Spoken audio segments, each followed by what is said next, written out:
about the high frequency part. So for that, we only need to prove this part here. So this is from picture one, we want to prove this is high frequency here. So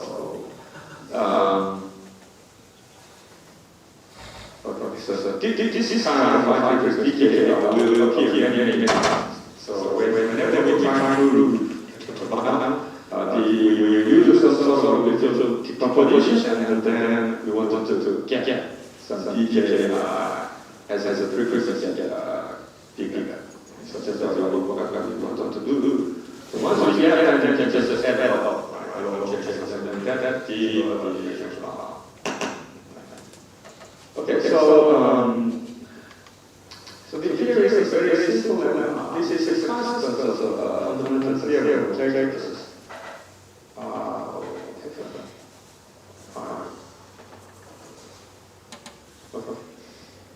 So we have a function here. Actually, we only need a smoothness in the last variable t variable. So the smooth of the function is controlled by that is controlled by this. So it can be, this is true for any lambda given one. So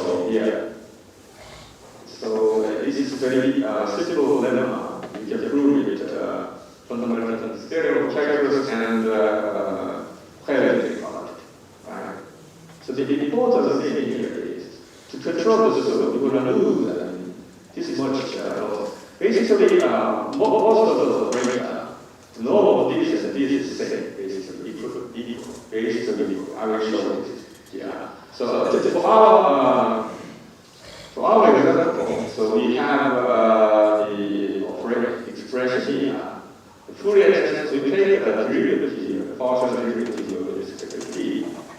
Then this is actually without respect. This is the measure Fourier expression of this expression, right? So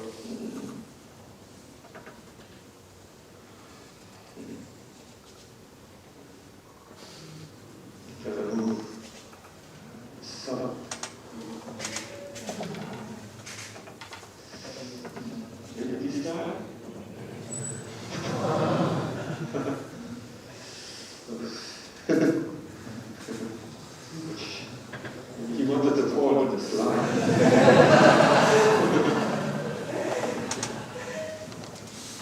Okay, so if you take a partial derivative with respect to t, then you really have additional effect like this. So you get this y. This is a harmless because we have a measure which is cofactor supported.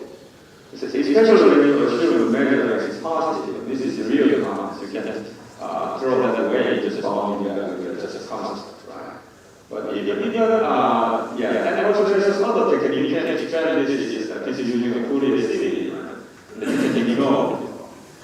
But this part is actually giving additional loss, right? Because we are working on analog size of 2 to j. This is going to lose some power. 2 to j loss.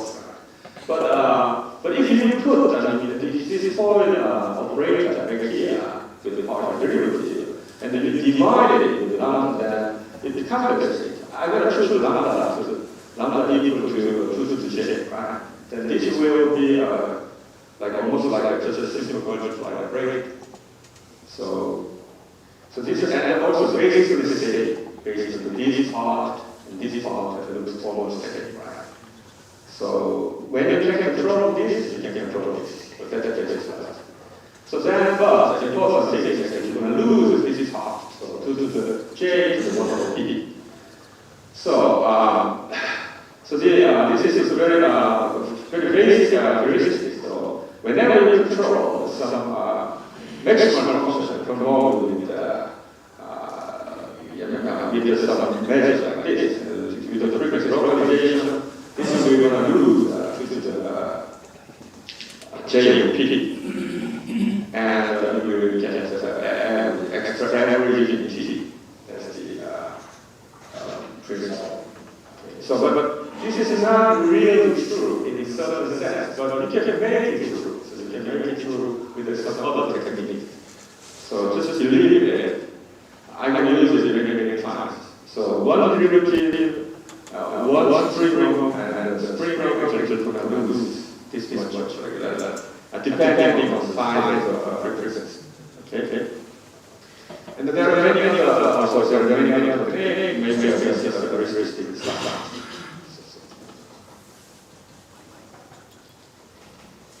Okay, so then if we use that heuristic, right, L1 as estimate, so we wanted to prove L1 here, then because we are working in L1 space, you want to use the J here, then you have average over the times in time interval, right?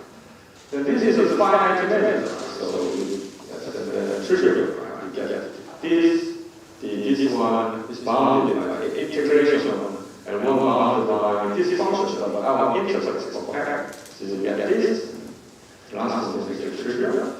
So you have L1 here and L2 bound also can be proved with a similar idea. So here again we have this is bound. Okay, so then the assumption A has to be bigger than 1/2 is A is bigger than 1/2, then this power becomes negative. We have positive space where the exponent will disappear. So, but when P is bigger than this, then you get this high frequency TK. Right. Once you get this, then just add up, you get the conventional bar. Okay, so but this is already good enough to recover the global estimate when P is equal to 2. I will show this maybe next lecture how we can prove that.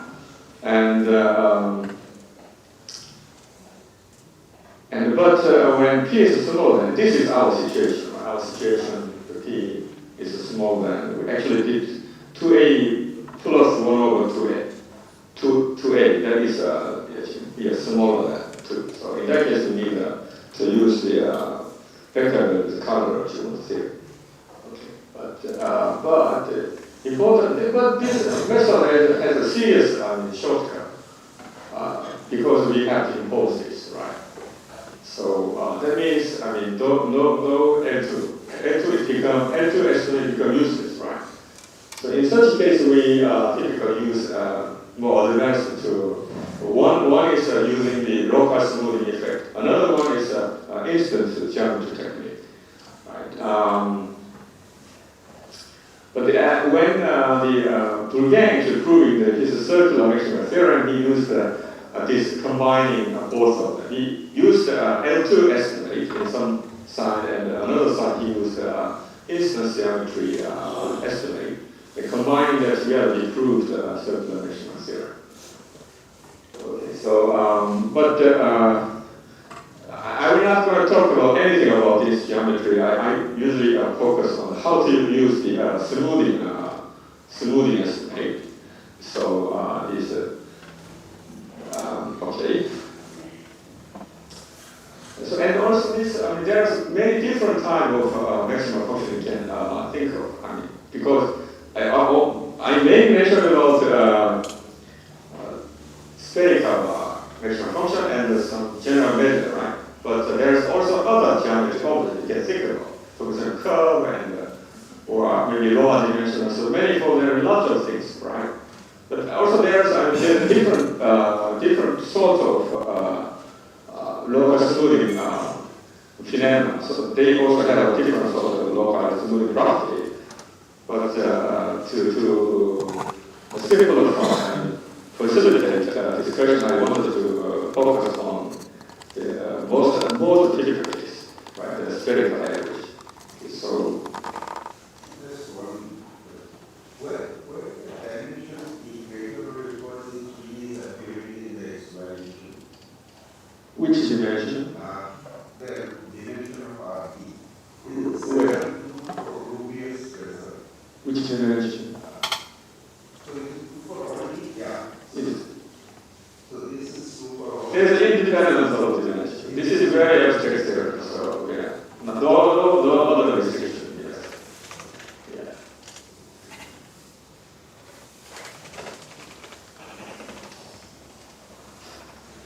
so I wanted to explain about how local smoothing can be used to prove maximum bound using the spherical maximum bound. Okay, just remember, we have this symbolic expression. We have oscillatory parameter, and this is a symbolic parameter, and this has detail like that. And we can assume this average convolution with the surface measure after difficult value projection. You can regard this one as this, right? Because you have t here, scale measure t and t and t, but even though t appear in simple part, that is harmless. Whenever you consider the injectional effort on a compact interval. So this is actually true. So you're gonna have better DJ and you have wave propagation. So the previous argument mainly used L2 theory, then probably trying to look at different energy space, different. So then there is some there is some known estimate which is DMHA and Software long time ago. This is maybe mid 1980. So this estimate is available. So wave operator satisfy this. And yeah. Okay, so of course, this is unitary, basically this is unitary operator, so no gain when t is equal to 2, and then when t is infinity, we get some loss of derivative like t minus 2, right?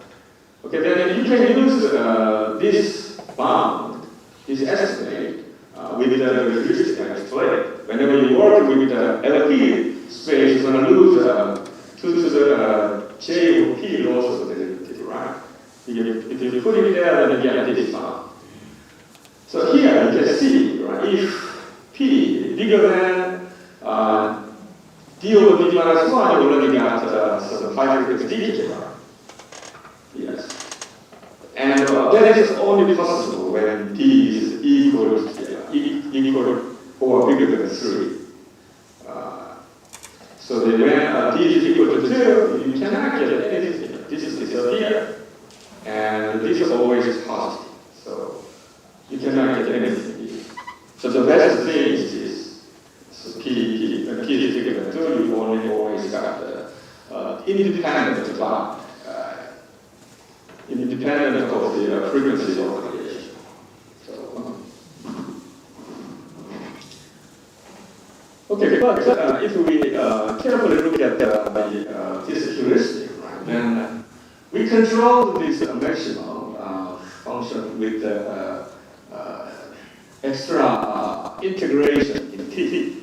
But actually, we didn't use the extra integration because we actually used the fixed time estimate.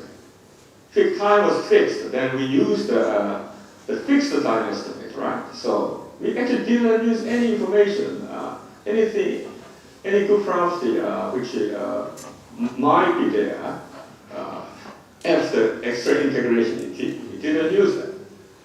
So then maybe you can try to exploit, right, some sort of extra smoothing property which results from the extra integration.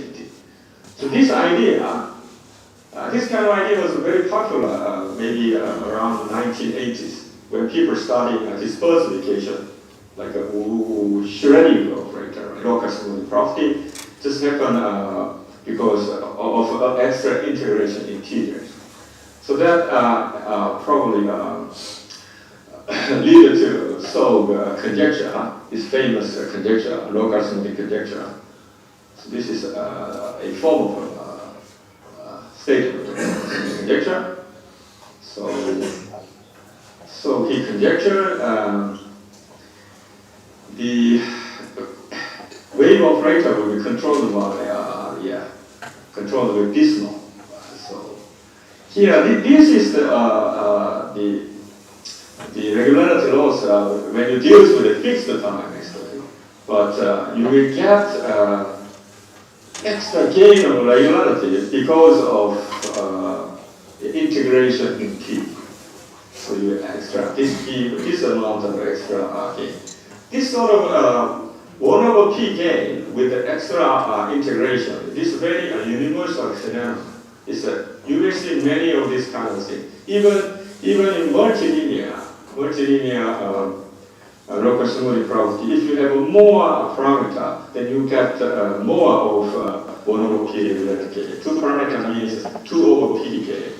That you will see maybe next in the next talk.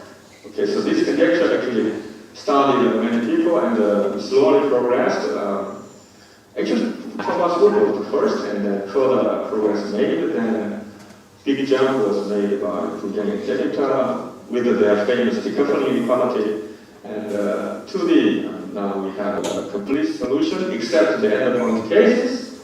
And I think there were recent progress, but I didn't.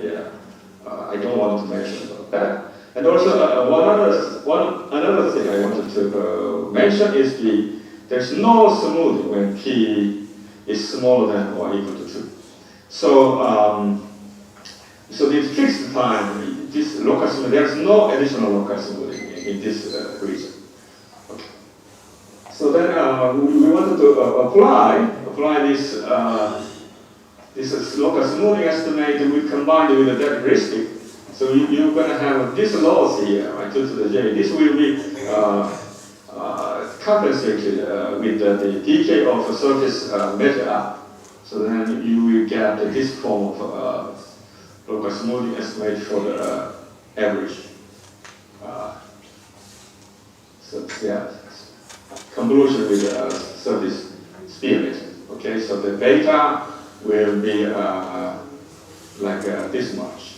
So in this region, you will get this much smoothing, and this region you get this is the smoothing order there. Okay, especially when you put all this local smoothing in dimension 2 and the P is bigger than or equal to 2, then you get this form of bound. So this is definitely negative for any P with the species model epsilon. Okay, so also one more comment is, we think that this case, this critical case, the epsilon loss can be removed. So there is some result which already show that is the case. Okay, so now this is it's closer to the subject which I wanted to talk in the next lectures. Okay, so now this is multi-parametric maximal function. So this is now I would consider a vector of valued parameters, vector parameters. We have a D parameter in our D, and this denotes dilation. I actually put a vector here because this T and this T is hard to distinguish in beam slides. So anyway, so then very basic, maximal operation, probably multi-parameter version of hard-related maximal function, right? So then we consider this the multi-parameter dilation as still unit cube here, and then this is called the strong maximal function, right? So this is actually the averaging on this side is given by the rectangles centered at origin with the side range parallel to the coordinate axis. Okay, this all consider all the possible choices of this rectangle. We take the suprema that give strong maximal function, and that is definitely bigger than the hard little. That means it's harder to control, harder than difficult than hard little to control this strong maximal function. So this terminology strong comes from the strong differentiability.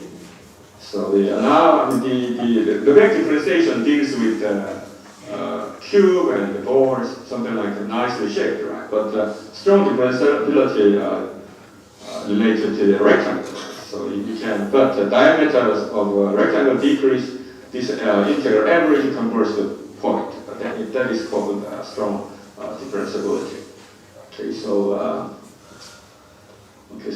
this classical result, Jensen and Martin, which achievement they show this is bounded in this range, p bigger than 1, and at infinity is triple bound. Okay, so of course this shows the strong differentiability of NP function when p is bigger than 1, and the proof is quite simple because the strong maximal function can be controlled by this. This is one-dimensional Hardy maximal function acting on each coordinate. So yeah, more precisely, Hj is the Hardy maximal function given this way. So we only here. So we take actually absolute variance should be here. Yeah. But it is also known for f and one function there is no bound, basically no weak bound available. But if we narrow the function class a little bit, like this function space, then weak time estimate is also possible. And also maybe one can suspect why we do not consider this arbitrary collection of a rectangle, right? Coordinate the so the rectangles always has the sign dependent coordinates, right? But if you consider the rectangles which has arbitrary direction, right? Arbitrary rectangles, then there is no maximum bound possible except p equal to infinity. Okay, this can be shown by using the Vescovich's construction, Vescovich set. So here, I just only consider one when d is equal to 2, and then we have integer, and then there's a collection of a rectangle of dimension 1 long side of length 1 and the short side of 1 n to the minus 1. Okay, then it has a distinct direction. That means vector on unit circle. Okay, that such that this measure, union of this measure converts to 0 as an increase. And if you translate 2 units in the direction of the tube, these are mutually distinct. So then we consider En, the union of Tj, and this is translated, union of 2 units translate. Okay, then the maximum function has lower bound like this. This happens because we have a collection of cube. We don't really know how this shape, but actually here is this is En. Then if you just push these 2 units away, right? Then these all become disjoint. Right? So then if you consider this the maximum average on this, so maybe 2-3 times, I don't know, it's maybe just doubling, maybe like this. Yes. So then there's some portion of this integral is like definitely have the ratio of this volume and this volume, right? But has lower bound, right? That lower bound reflected in this lower bound. So this happens whenever you consider the point on this set, E and 2. Okay, so then if you achieve maximal bound for any p other than infinity, then you get this lower bound. This is impossible, right? Because as impossible because En, the measure of En goes to 0 as n increase. Right? So this there is no possible maximum bound when you consider arbitrary collection of rectangles. Okay, so then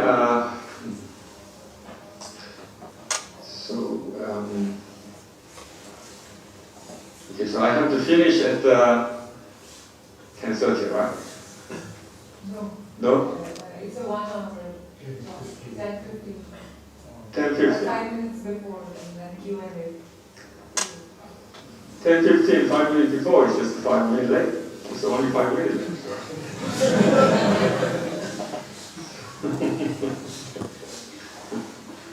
Okay, so yeah, these are very classical results.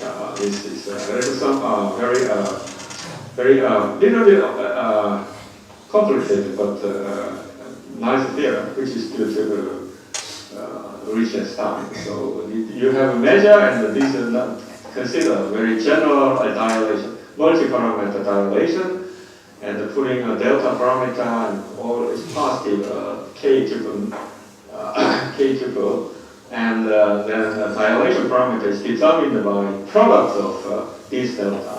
A bit complicated, but even with this sort of nice homogeneous structure, so once you have this the dominating measure, this has to be finite measure. Okay, then the dominating means this inequality hold, right? Okay, then the measurement function bounded between p between 1 and infinity. Okay, so this of course contains the strong measurement function bound, and also this also contains the classical result due to these people, and they consider the homogeneous function. So this is homogeneous function, and this is lower dimensional integration. And in such a case, you can choose dominant function as a mu given by this, right? So okay, but this is happen because you can find dominated function because integration region does not change. Integration region actually fixed, even if the parameter changes, but the integration only taken. The integration actually maybe just included in certain manifold, right? Basically contained in some hyper surface or submanifold. But there is some measure, like a spherical measurement function, right? This is not actually fixed. So we actually taking spherical average, and then this guy moving, right? We changing t parameter. This will give many other surfaces. But that one once you have some sort of homogeneous surface, right? The integration is actually contained inside the surface, right? Even if the range actually getting bigger and bigger. There is fundamental difference. Because of that, you can easily find dominating measure in such a case, but even for the spherical measurement function, you cannot find dominating measure because these measures are all supported in a sphere of radius t, right? So there is no finite measure, because even if you just countably many points here that add all this together, that the measure cannot be finite. So, and this is about an auxiliary. I want to skip this. And as I mentioned, in general, getting multi-parameter measurement function is not so easy. So, in the perspective of the old method, right? But there's some attempt to get multi-parameter measurement function, which is given by hypersurface. Probably the first result due to the Marlett and Rich, and they proved theorem for the homogeneous surface. So we have a homogeneous surface with a positive homogeneous degree, and that also has to assume this is a non-vanishing function curvature. So then they considered two-parameter measurement function is a two-parameter. So one parameter here and another parameter here. This is two parameter. Okay, then they proved that this measurement function is bounded in LP only if P bigger than or DOD minus 1. Okay, that's their result. So, but this result somehow is not genuinely two parameter in some sense, because once you carry out some scaling, right? Once it's to scaling, and then this will be dominated. This measurement function will be dominated by this different form of measurement function. Here you have a dyadic number. Here you have a continuous parameter, right? So it's a little bit continuous plus countable. So, but basically, using a clever use of angular decomposition in frequency side, this problem will be reduced to the using of the one parameter measurement bound. So basically, they use the one parameter measurement bound.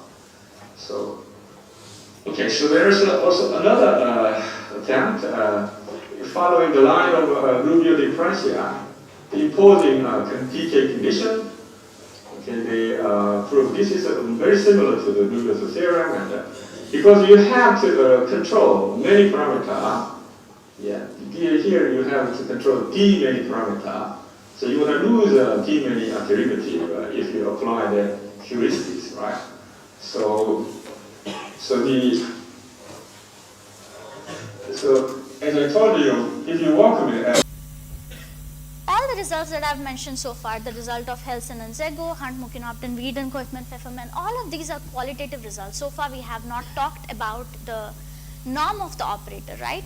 So the first result in this direction actually came in 2000s. It was by Stephanie Peter-Michael, and it was showed that the norm of the Hilbert transform on this weighted setting is actually bounded from above by the A2 constant of W. So this was a very interesting result, and this was the first quantitative result in this direction.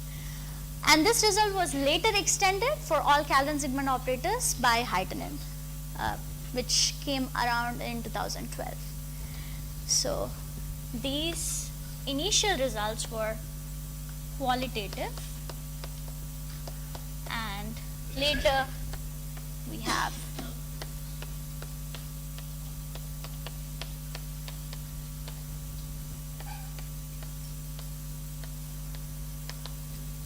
this is the quantitative result. Okay, so my work actually is on two weight inequalities. So now you have two weights and you're looking at similar kind of problem, but when you have two weights, there are more complications that enter the question. So here we consider two weights U and V. Again, we're interested on providing the necessary and sufficient conditions on these weights so that the inequality that's given by 2 holds for a Calvin-Zygmunt operator T. So here our operator T is going from L to U to L to V.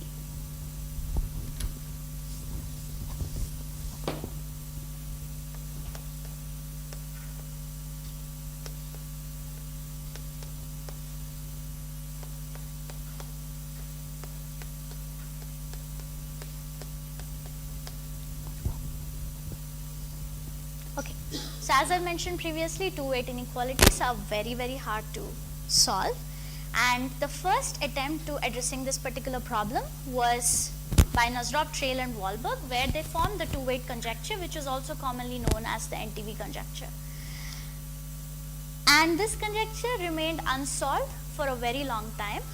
In around 2015, in a series of articles by Lacey, Sawyer, Shen, Uriarte, Toiro and Lacey separately, this conjecture was proved for the Hilbert transform on R. So that was the first result in this direction, and the result is described here.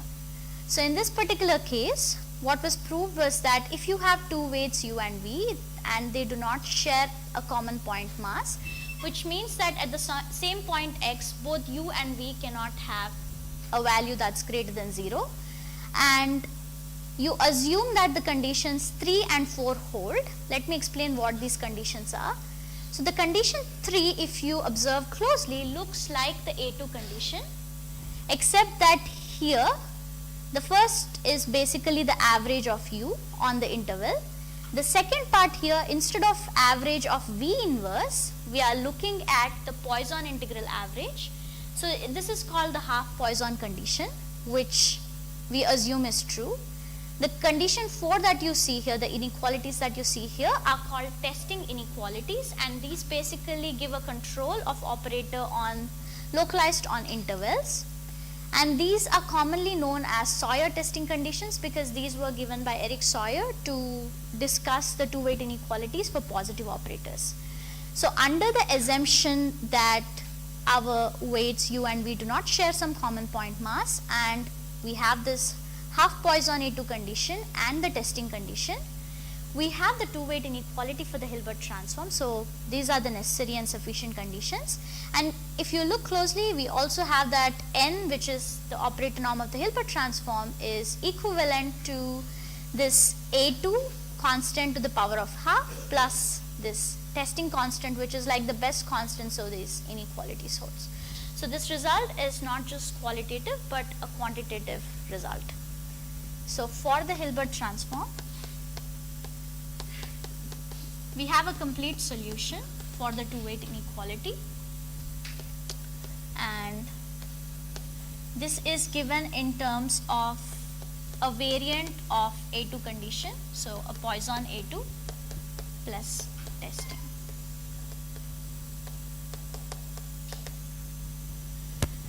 So before I go further, let me just quickly say what this Poisson condition is. So here P is basically the Poisson integral, and the reason we have the Poisson A2 condition instead of just the regular A2 condition here is because the regular A2 condition just concentrates on the distribution of weights on a specific interval. It doesn't care really about long range interactions, and that is usually taken care of by this Poisson integral. By that I actually mean this. So if you look at the two weights u and v here, so these dotted lines, let's say these represent the weight u and v over rest of the points, and around this region on the left we have u spiking, on the region on the left we have, on the right we have the v spiking. So everywhere else these are good weights. So if you just look at the A2 of these weights, so a typical A2 condition in this particular constant with two weights is going to look like this. So A2 condition for two weights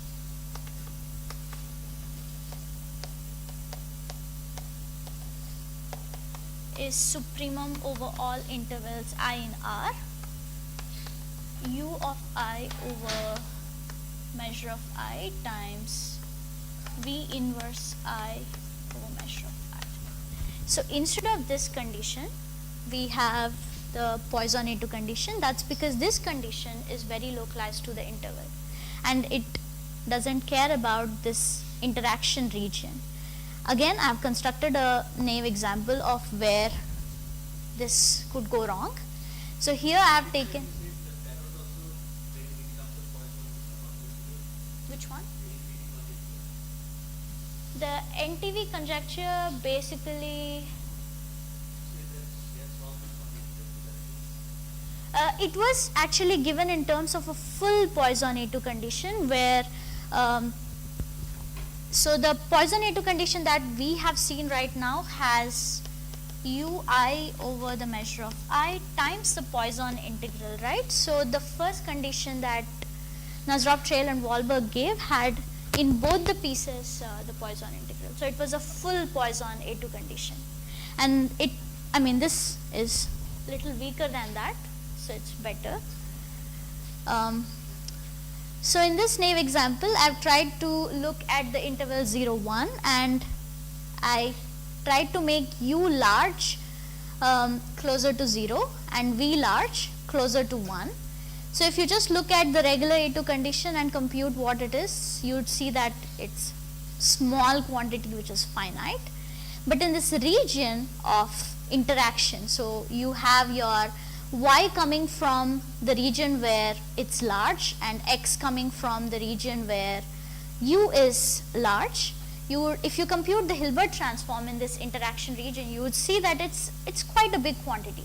Now it's still finite, so it's not unbounded, but what if I reduce this interval to be very, very small? You would see that the A2 condition would still work, however the Hilbert transform would become unbounded. So the regular A2 condition again is something that had to be changed to this Poisson A2 condition to take care of this long range interaction. Okay.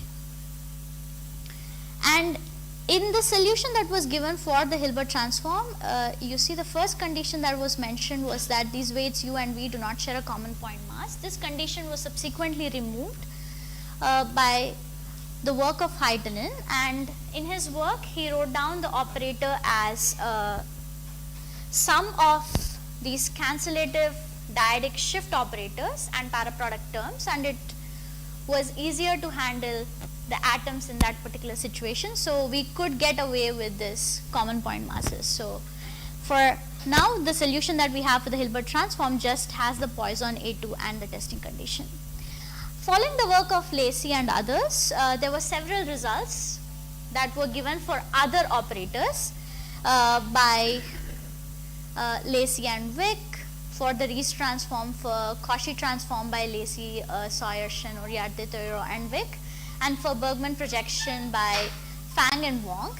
But in all of these articles, there were very serious conditions that were imposed on the weights U and V, such as reverse doubling condition, which you know is a very strong assumption on the weights. So none of these solutions were as sharp as what we have seen for the Hilbert transform. So to resolve the NTV conjecture, we started working on this problem, and we tried to provide a set of sufficient conditions on the weights U and V. So the two-weight norm inequality given by 5 holes for Calvin-Zygmunt operator, and our work was in the setting of space of homogeneous type.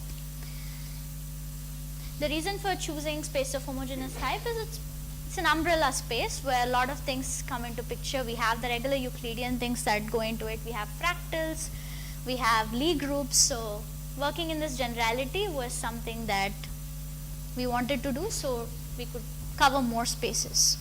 So before I talk about the result that we obtained, let me define what spaces of homogeneous type are for those that are not familiar with these. So we say a tuple X D mu is a space of homogeneous type if D is a quasimetric and mu is a non-zero measure satisfying the doubling condition.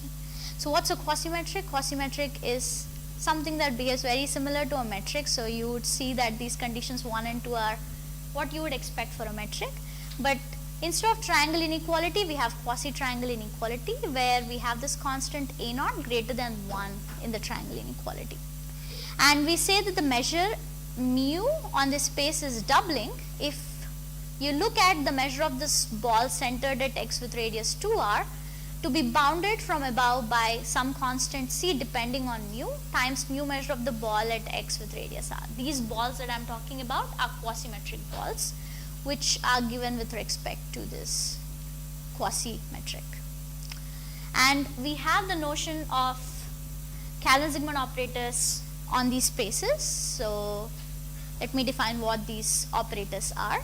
So we say an operator T is a Calvin-Zygmunt operator on x d mu if it is bounded in the unweighted L2 space, and it is a singular integral that is given with respect to this kernel, where the kernel satisfies a size and smoothness condition. So you have a control over the size of the kernel, and then when you perturb x or y slightly, you still have a smoothness that holds for these kernels.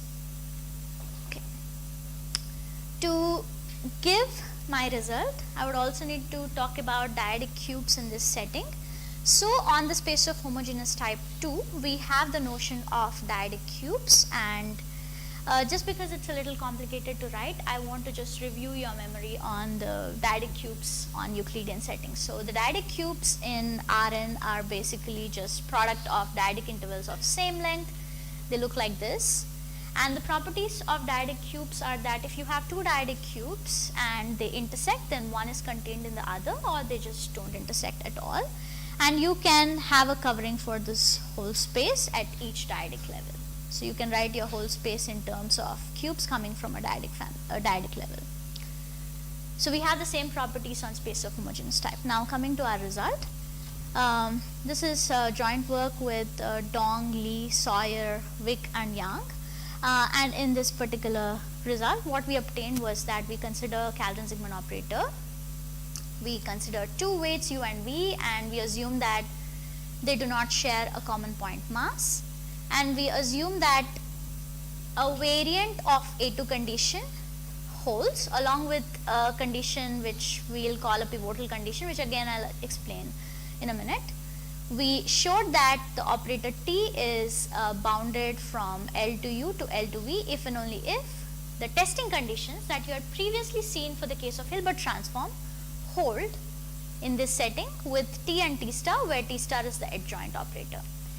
So if you look at what we have obtained, we did not obtain necessary and sufficient conditions, we just obtained sufficient conditions. The reason being that we were working in the generality of homogeneous spaces, and this is a result for not a specific operator but for all Calvin-Sigmund operators. So maybe we could do better if we are looking at a particular example, but a general result just encompasses the sufficient conditions. But the testing conditions that you see here are also necessary for the two-weight inequalities of Calvin-Sigmund operators. And our result is also quantitative because we show that the operator norm of T, so N here just represents the operator norm of T, and we show that this is less than some constant times the A2 constant plus testing constant plus the pivotal constant. I'll explain what these conditions are in our setting. So if you go back to the A2 condition for the Hilbert transform, we had seen that there was a half Poisson condition. So we made similar condition in our setting. So for us, the A2 condition is described here. So here you have U on some dyadic cube Q over length of these cubes to the power of n, where n is the dimension that comes from the doubling measure. And I am multiplying this with this integral kqv, where kqv is our version of the Poisson integral. So this is something that was constructed newly in this particular setting. This is not the Poisson, not the regular Poisson integral. And we say that if this is less than some best constant A2, that is the A2 that we take in our quantitative result. Now let me tell you why we had to have a new version of Poisson integral and why we couldn't just keep the Poisson integral. That's because for some operators, we will have the Poisson integral defined in that setting. However, you would see that the two-weight inequality for the Poisson integral would not give you any information about the two-weight inequality of the operator. And in some particular cases, you might not even have a Poisson integral. So to tackle that, we had to construct a new version of the Poisson integral, just keeping in view that we take care of the distance of these long range interaction pieces that come when your mass is distributed very far away from each other on an interval. So that's the reason why we had to construct this. I'll actually give you an example in a couple of minutes about this. So in our setting,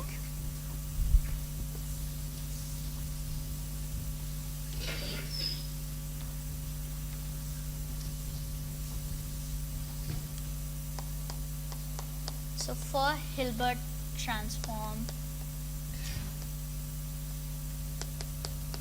we had Poisson A2 plus testing.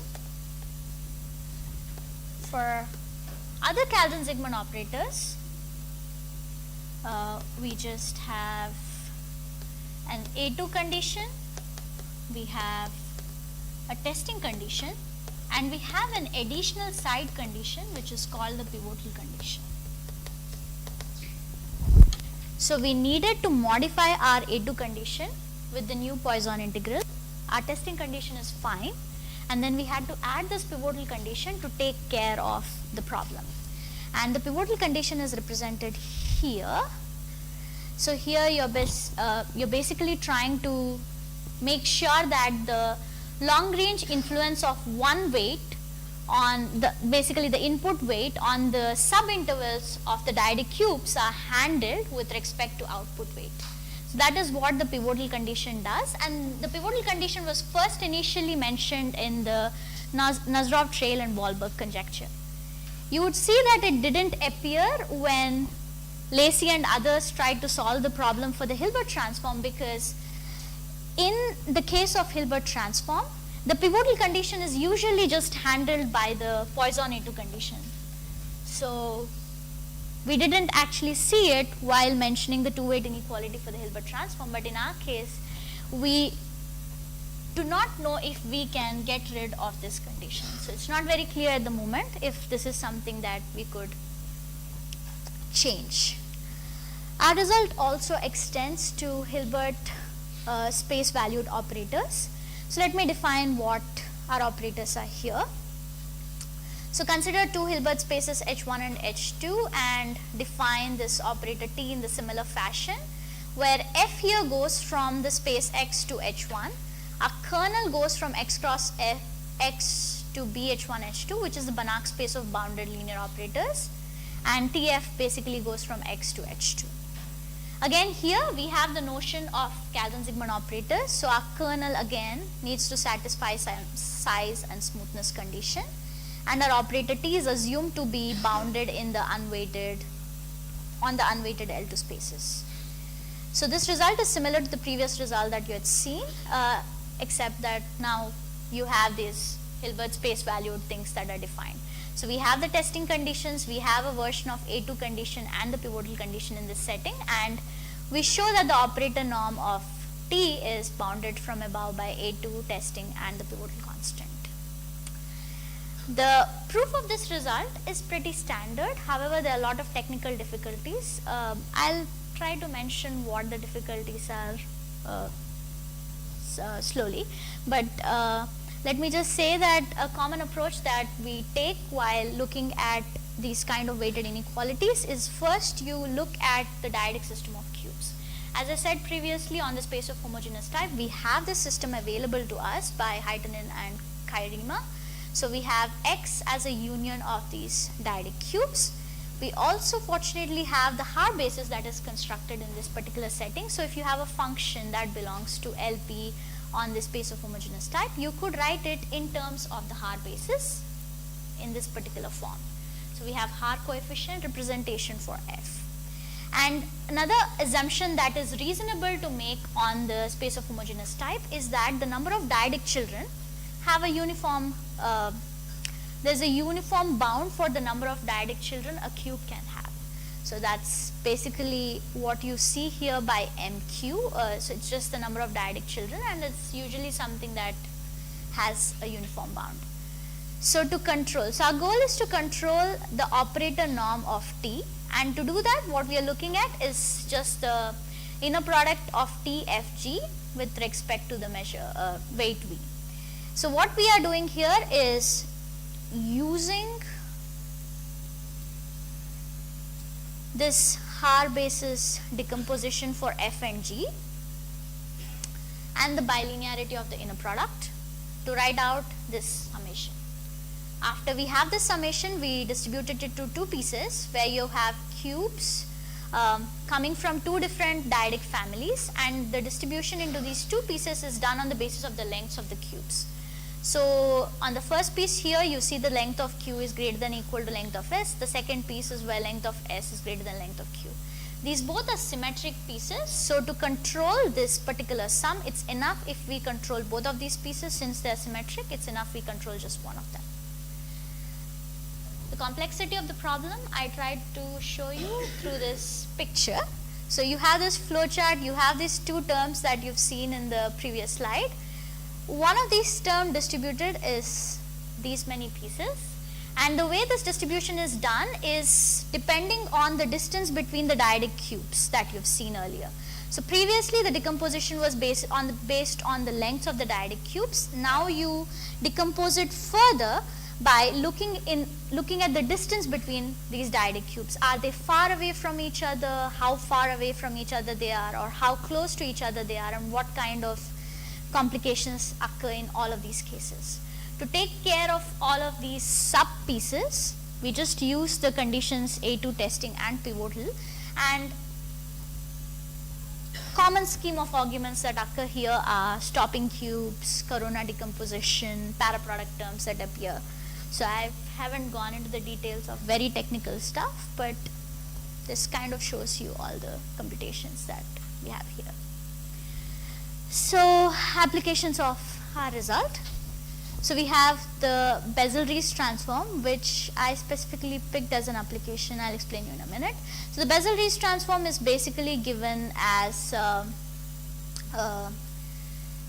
the partial derivative of this Bessel operator,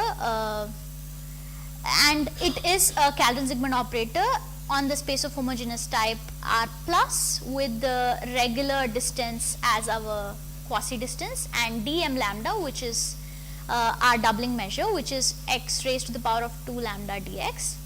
As I said, this is a Calvin-Zygmunt operator in this setting of space of homogeneous type. The specific reason I picked out this example is because in this particular setting we actually have the notion of Poisson integral related to the Bessel operator. However, this really doesn't give you, the two-weight inequality for this Poisson integral doesn't give you any information about the two-weight inequality of the Bessel operator. So in this particular case, our new construction of the Poisson integral is essential to characterize the two-weight inequality. So this is one of those examples where we do have the notion of Poisson integral, however it doesn't really help us. And another example that maybe harmonic analysts would, complex analysts would like is the Bergman projection. So a two-weight result also applies for the Bergman projection, which is a Calvin-Zygmunt operator on the disk. With D again, it's just the regular metric, and mu A is just a variant of the Lebesgue measure. For the Hilbert space valued operators, we could consider as examples the Littlewood-Paley G function or the Lucent's area function, and this is where our result applies to. How much time do I have? I forget. 5 more. Okay. I'm sorry. Okay. So recently we have started working on providing a multi-weight result for bilinear multilinear operators. So let me just quickly say what these are. So a bilinear Calvin-Zygmunt operator can be realized as these family of truncations given with respect to a kernel K that satisfies size and smoothness condition. So size is pretty similar to what we had seen previously, but when you're talking about smoothness, now you have just 3 variables instead of 2 variables. And here you have 2 adjoint operators, T1 star and T2 star. And there's several results that are already known for multilinear operators when you have just one weight or when weight satisfies some very specific conditions. And let me just say the first ground-breaking result for bilinear operators is the boundedness of the bilinear Hilbert transform. This is an unweighted result. This was given by Lacey and Tiale, and they basically show that the bilinear Hilbert transform is bounded from LP cross LQ to LR if there's like a Holder kind of relation that is satisfied. And I would also like to mention that the bilinear Hilbert transform is not a Calvin-Zygmunt operator in the traditional sense that I had shown previously. It's a time frequency variant of it. It has strong modulation invariance. So this is a very interesting result and one of its kind. And for the other operators that are described in the previous slide, the way they have been defined by Grafficus and Torres, we do have T of 1 theorems that discuss their boundedness. We also have one weight results. So as long as our weight is AP, if we just focus on a bilinear operator, we do have results like this.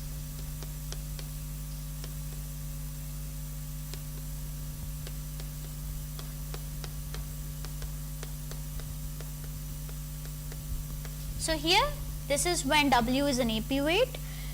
For the same weight on either sides, we have results like this.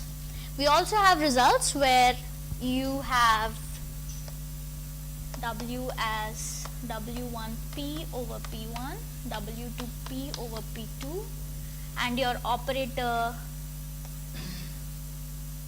so let me call this W bar.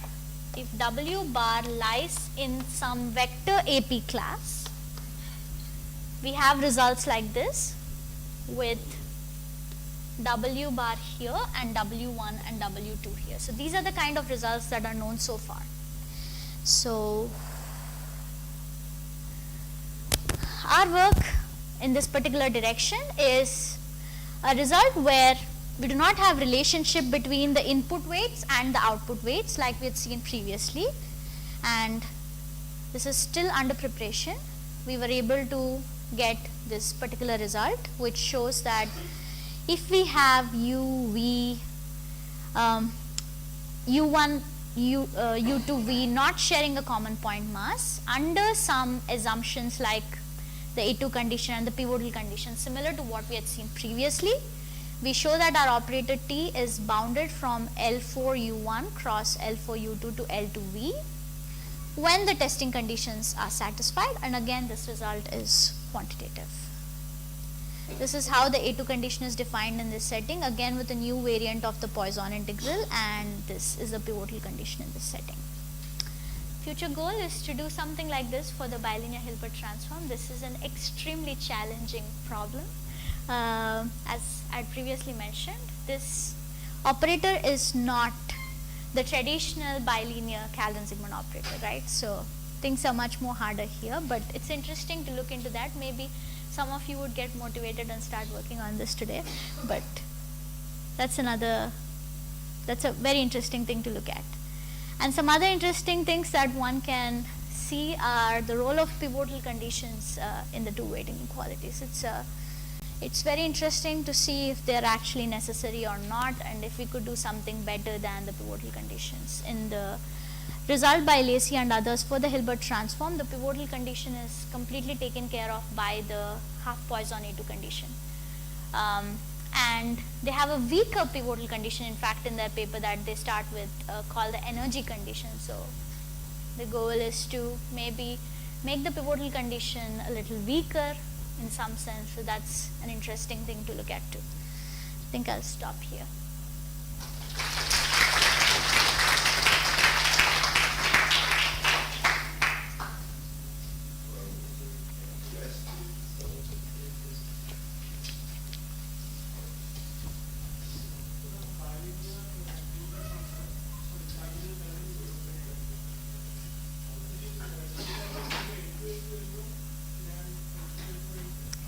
So the reason I actually, so the result that we have currently is 2L2, because I need that inner product structure on the range side.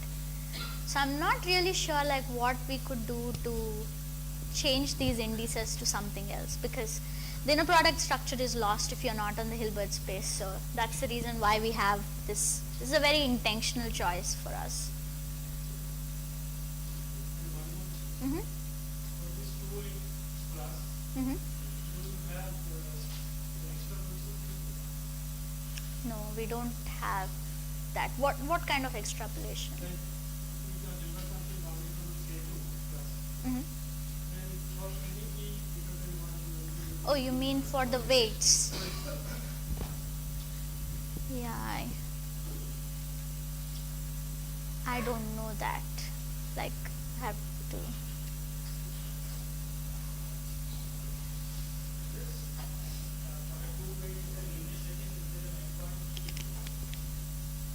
No. No. It's actually very complicated once you remove the Hilbert space structure on this thing. So, yeah, I'm not aware of those kind of results.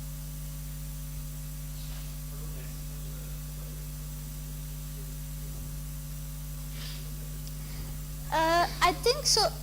Testing conditions usually take care of the positive operators. So, I think we have some results for the maximal operators, just taken care of by the testing without the other conditions. Yeah. I think Eric Sawyer has a lot of work on this.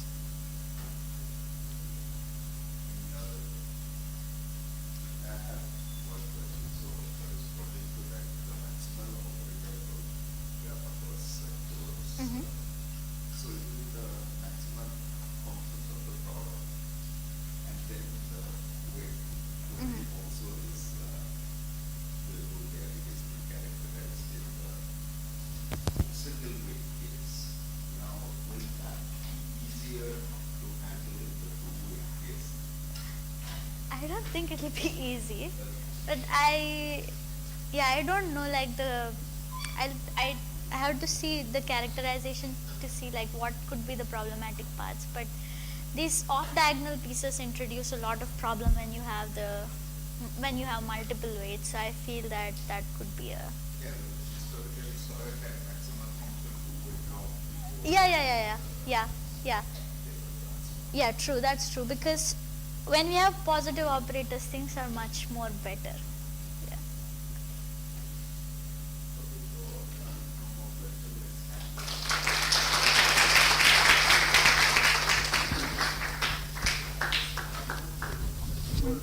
Taking the homogeneous space, there is answer. Will the reverse reaction also? No, actually, it's not true. Oh, No, not true for anything apart from the Hilbert transform. It's not known at the moment. We have tried to do that couple of times, but yeah, it's not clear. generally, I mean, for anything, even in the classical setting, this necessary condition is only true for race transform.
Yeah.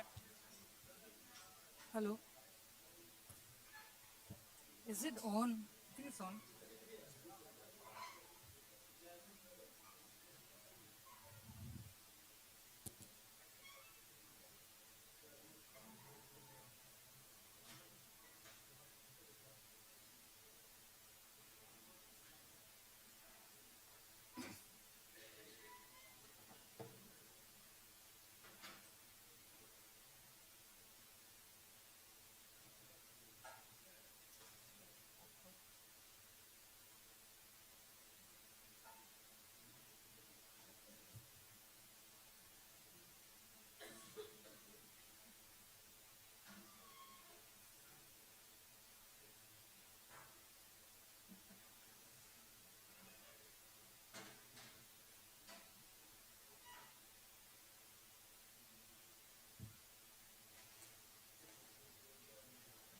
Yeah.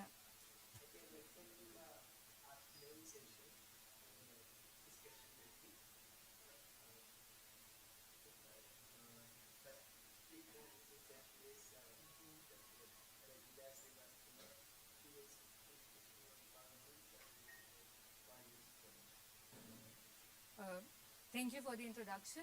I hope I'm audible. And also, thank you for the invitation.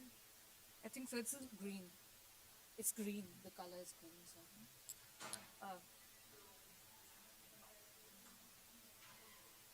so thank you for the invitation, and thank you, Jyotswarup and the organizers, for having me here. It's a pleasure to be here. The last time I attended it, I also gave a talk, but it was online, just COVID. So it's great to be here. So today I'm going to talk about counting curvature and convex duality. And on the face of it, none of these might seem like they are connected to harmonic analysis, but that's part of the goal of the talk. Basically, what I want to say is, given a count, the theme of today's talk is going to be just this. That given a counting problem, there's often harmonic analysis lurking right under the surface. So not only are there a lot of deep terms in harmonic analysis, which have intrinsic value, but they've also found a lot of application in other in problems coming from analytic number theory or different kind of approximation. For example, in the last 10 or 15 years, a big push tool development has been the development of decoupling, and that, as we know, has big applications to the solution, to counting the number of solutions to into different kind system of equalities, which is the Winograd-Ross mean value theorem, and also.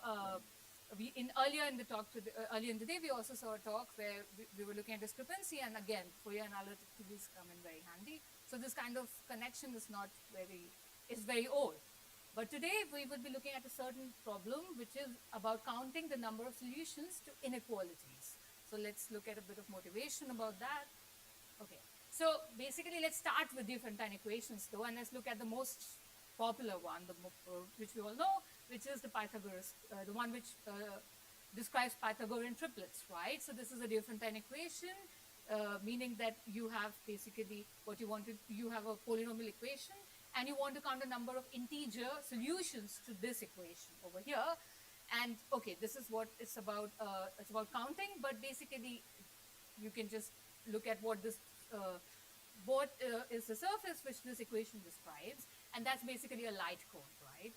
And then I want to ask, okay, what are the total number of solutions to this integer solutions to this equality? Basically, I'm asking, look at this surface in R3 and look at the lattice formed by integers, and then see how many points from that lattice are actually lying on this cone. Well, the answer is infinite, right?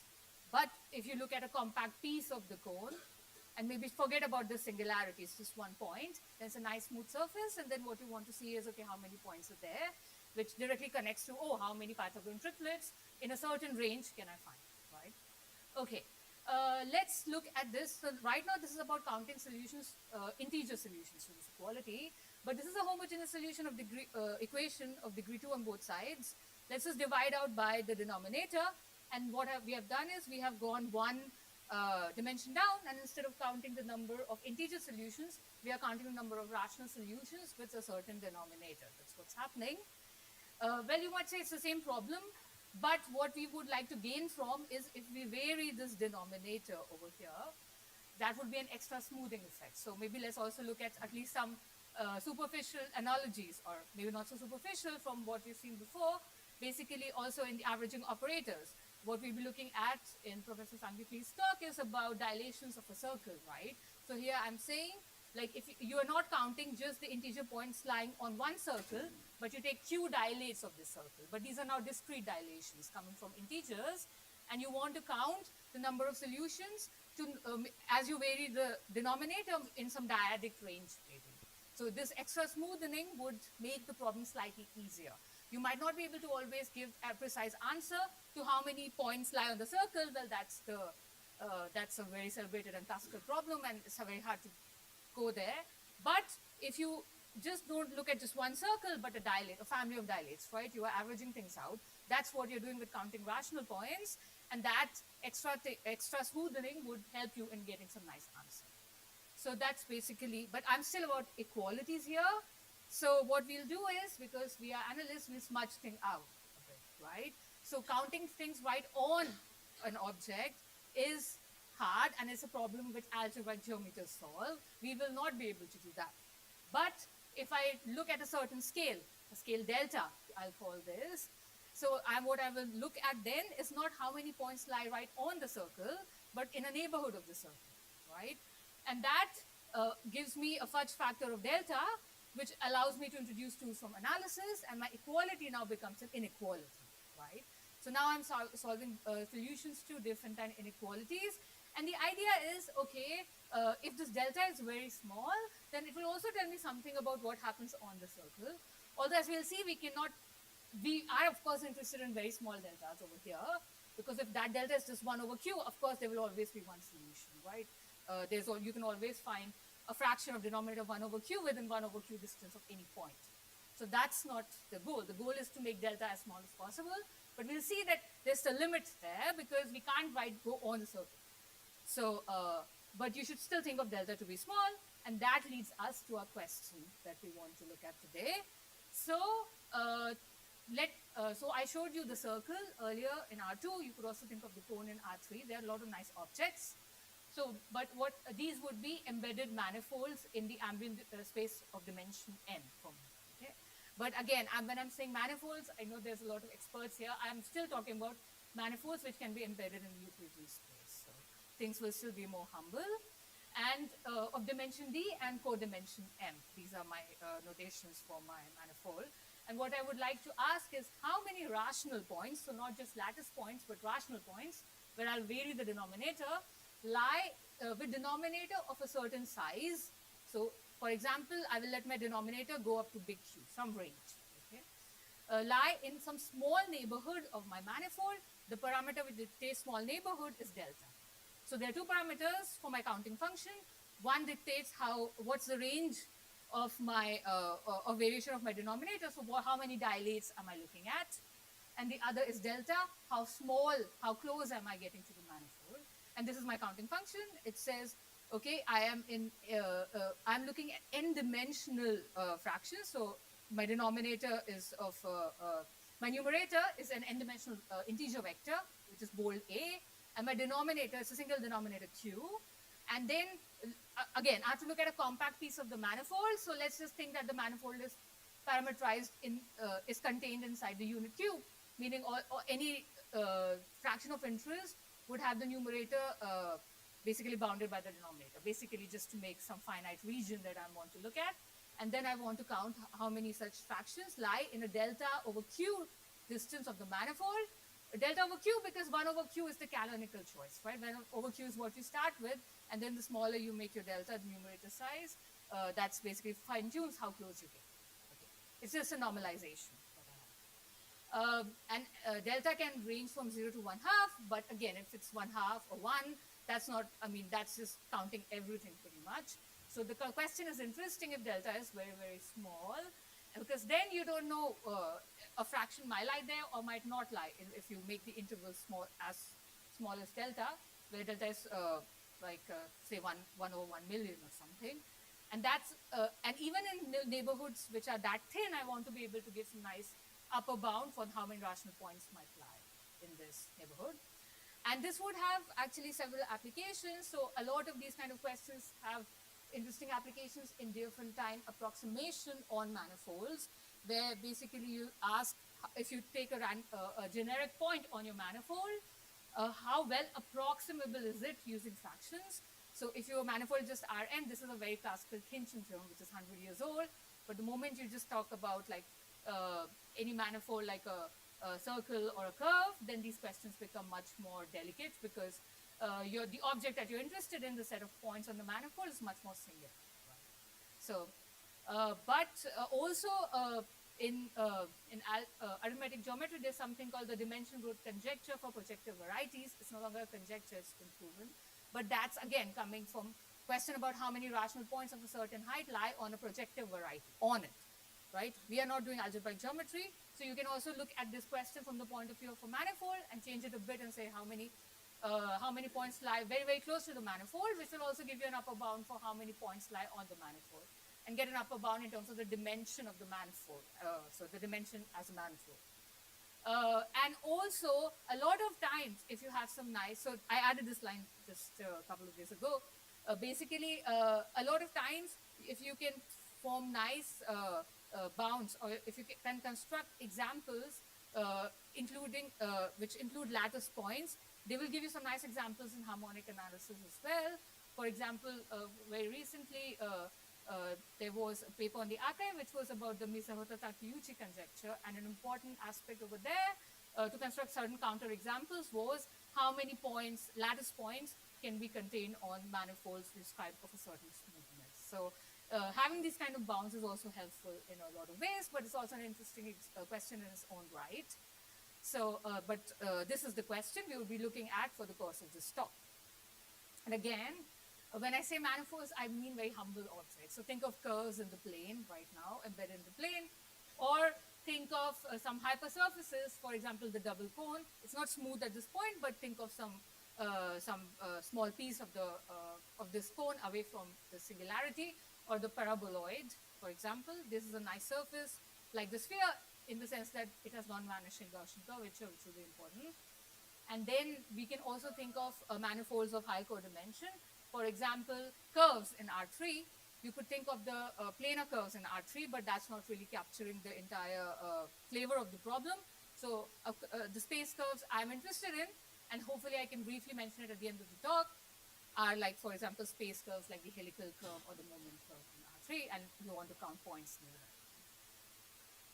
Okay, so let's come back to the question now. So this is the counting function that I defined, and I want to get some nice upper bounds for this object in terms of my delta and my q. That's the game, right?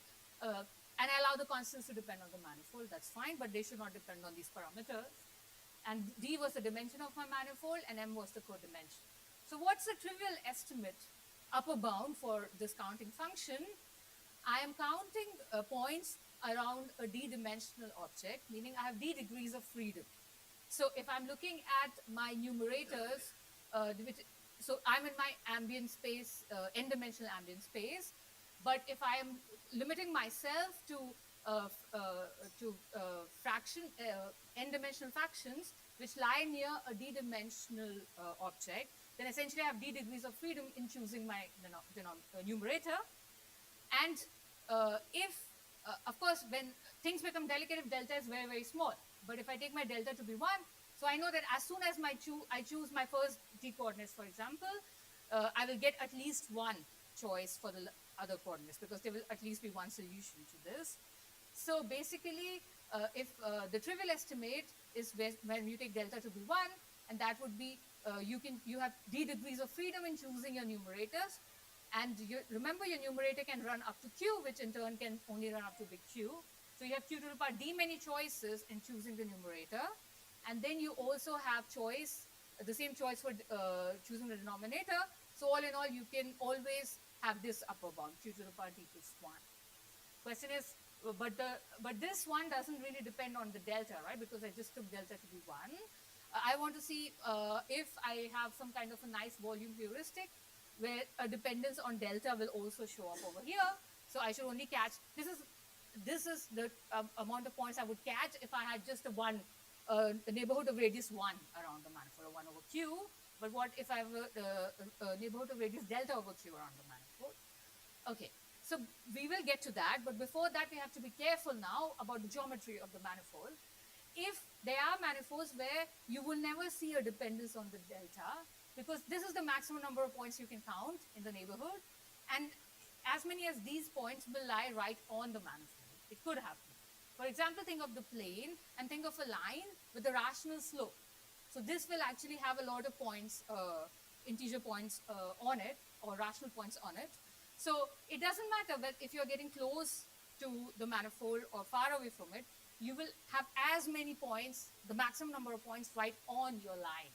So because it completely aligns with your with the lattice which is formed by these fractions. So if things are completely flat, so meaning that your manifold aligns completely with the lattice that you're looking at, then you have everything right on the manifold and you can't do any better. It doesn't matter. Of course, even with the flat case, you can tilt your manifold a bit and it will still lose a lot of points. But then it's a question of the Diophantine properties of the manifold. We are not dealing with that right now, although that's another interesting avenue of looking here, and a lot of people are doing that. I just want to see, okay, what is some nice geometric property of the manifold where which will ensure that this situation doesn't arise, this kind of extreme situation where your manifold is completely aligned. If my manifold is, for example, non-degenerate enough or curved enough, I would hope that the rational points distribute around a neighborhood of this manifold in a more random way, where I could say that, okay, if my manifold is non-degenerate, then I should not, and if things are distributed nicely enough, that my fractions are distributed in a random way around the manifold, then I would expect that if I'm just looking at the delta neighborhood of the manifold, then I should only count the volume of this tubular neighborhood times the maximum number of points that I could count over there. So if my manifold is, for example, a curve aligned in the plane, for example, the volume of a delta neighborhood would just be delta. So for a hypersurface, if you look at this neighborhood, the size of a delta neighborhood would just be delta. But for example, if you look at a higher codimension manifold, then a manifold of codimension m, then the volume of a tubular neighborhood around it would be delta times m. And that would be the portion you cut out. And if things are distributed totally randomly, then you would expect, okay, I should only capture a delta to the power m proportion of the points around the manifold. This would be a very naive heuristic to allow. But this naive heuristic is too naive if you don't have some, if you think about it. Because if you could actually prove something like this, right, that in the delta neighborhood of your curve or manifold, you would always see these many points. This says right when delta is equal to 0, you should never see any lattice points or rational points on your curve or on your manifold. If you could prove that, well, then you have proven Fermat's theorem, right? So you don't really you can't prove something like that just by using analytic means, right? What happens right on the curve or on your manifold or projective variety, it's a very algebraic property of that, which our techniques can't predict. So what we would need is, this term alone will not dictate what happens around the manifold. It will only dictate things in the delta neighborhood of the manifold, but things could still happen right on the manifold. So you need to add another term to account for that. And for example, if you look at the sphere, d-dimensional sphere of radius q, you can, using the Hardy-Rule circle method, you can prove that you can find q to the power dimension many points on the sphere. So even for very nice objects, you can have as many as these points on it, at least in high enough dimensions to ensure that. So then the idea is the first term will still give us a volume heuristic, and then if I just add these two terms, one which dictates what happens on the manifold, one which dictates what happens in the neighborhood, I should get a conjecture for the total number of points in a delta neighborhood of my manifold. So firstly, what I've seen is I want a manifold which is not completely flat to account to disallow for that the situation, very special situation when things completely align. And then I have a conjecture for an upper bound for my counting function, that the number of rational points in a delta neighborhood of a manifold of dimension D and codimension M should be dictated by these two terms. The first is simply coming from the volume of the delta neighborhood, and the second is coming from what could happen right on the then, I mean, you can compare, and the first term still wins. You can just compare the very simple things. For delta bigger than q to the power -1 over the codimension. So that's what I meant earlier by saying I want my delta to be small as compared to q, my parameter, but not too small, provided you keep away from this critical scale, at least according to this conjecture. The volume term should still win, and my conjecture says that this should be an upper bound for my counting function. Something which just comes from the volume heuristic. In fact, the conjecture as formulated by Victor Beresnevich was Vogel-Lord and Different-Time Approximation, and Jin Huang, who has codified it in one of his papers, is actually not just for an upper bound, but also lower bound, in fact, an asymptotic. But today's talk, we'll just focus on upper bounds. Let me just say what does it mean to also prove a lower bound, saying not only is this a good upper bound, but this upper bound is also sharp. So as long as you stay away from this critical scale, you will for sure find as many points in the delta neighborhood of your manifold, provided your manifold is not has some kind of non-degenerance. And for lower bounds, I'll not talk about this any more than this. It's usually more dynamical techniques which have been successful in formulating it, meaning using Ratner's theorem and other stuff like that. So Beresnevich in 2012 actually established this for certain analytic non-degenerate manifolds, and then in a joint work with Damar Schindler and Nikhil Stechnow, we were able to extend this result for lower bounds in certain cases, for smooth manifolds, and very recently Alexander Smith, just less than a month ago, has uploaded a paper in the archive where he is even able to reach this threshold, provided if you remove certain bad cases like quadratic manifolds. But that's all I would want to say about lower bounds. We will be looking at upper bounds where harmonic analysis is much more successful.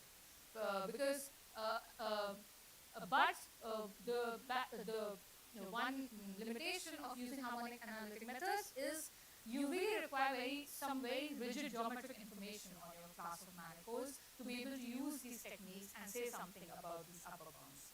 But then if it does work, it will almost always give you a sharp result, meaning sharp in the sense of the range that you want it in. Whereas the good thing about the dynamical techniques is it will often not give you a nice result in a sharp range, but it would do so in a very general class. Okay. So then the question is, what kind of rigid assumption can I put on my manifold? What's a good class of manifolds where I can actually establish a nice upper bound in the range that I expect? So the result I would like to mention, and I will talk more about it in the talk, is of Jin Huang in 2020 published in Due, where he established the exact heuristic that you want, in fact an asymptotic, for hypersurfaces with non-vanishing Gaussian curvature. So the sphere, the paraboloid, and using purely harmonic, very classical harmonic analytic techniques and some analytic number theory. So basically, if you are looking at a hypersurface, a d-dimensional hypersurface, meaning it's codimension 1, so then you just have a single power of delta over here, q to the power d plus 1, and he established both the precise upper and lower bound in the range that you want. So for hypersurfaces, the range is delta is bigger than q to the power -1, within an epsilon of room, but let's not worry about it. And it was purely harmonic analysis that he used. This was the first paper I read in this area. And this was very good because this result completely answers this question for this nice class of surf manifolds, hypersurfaces, in any dimension. Before that, the only results that were known were in the case of planar curves of non-vanishing curvature. First, the work of Huxley, it was near optimal, and then Warren and Villani used exponential sum estimates of his, combined with stationary phase analysis to actually sharpen this. But it was just for curves in the plane. And now his work does it in any dimensions, which was nice, but again, very special, right? When we, in harmonic analysis, when we think of surfaces, the first thing we do think of is non-vanishing Gaussian curvature. But that means there are two very special things happening over here. One is that this is if you are looking at a surface with non-vanishing Gaussian curvature, what that means is if you look at the surface measure, for example, of the sphere, we just saw this in the first talk, you get a very nice, very precise description of the asymptotics of its Fourier transform, which is very helpful. Also in actually the second talk, because we were there are different correlation estimates that were coming, which also relied on some precise estimates for or descriptions of special functions, right? Which really rely on the fact that your surface has non-vanishing Gaussian curvature, meaning if you move to the Fourier side by using Poisson summation, and you look at the Fourier decay of the surface measure of this manifold, you will get the best possible decay that you can hope for. But also, you get some cancellation. You can use the stationary phase asymptotic, and you will have precise information about the directions in which this decay happens, right? So the asymptotic expansion for the surface measure of the sphere, for example. So these two things make it very special, which means if you want to go beyond this result, you could go in two different directions, right? One thing you could do is let's keep to the class of hypersurfaces, but let's start weakening this curvature condition a bit and try seeing if I can still prove some nice results by under some finite type assumptions, for example. So that's something we have looked at with authors, but today's talk will be about the second, removing the second constraint. How about we keep a very nice geometric condition, but try to go to some higher codimension manifolds and then try to see if I can prove some kind of nice result in this case. At least in the critical threshold, delta is bigger than q to the power negative 1 over the codimension now, whatever that is. So that would be, so let's look at the second direction now.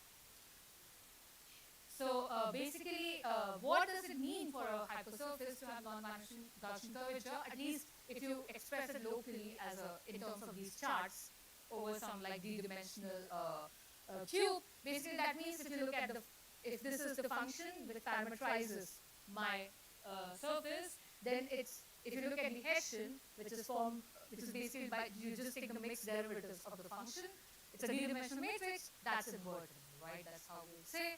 So let's just start with this fact and try to look at what is a good analog of this in higher codimensions.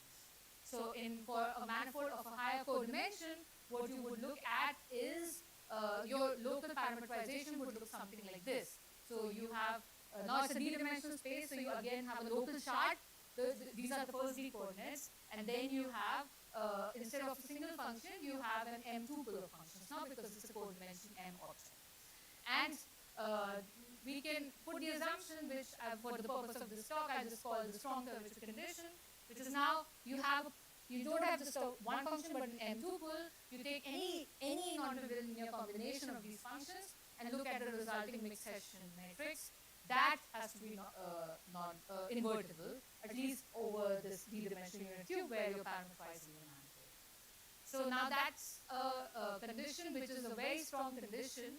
It's much stronger than saying that if you would just freeze, suppose this was a 2 tuple, right? So you would have F1 and F2.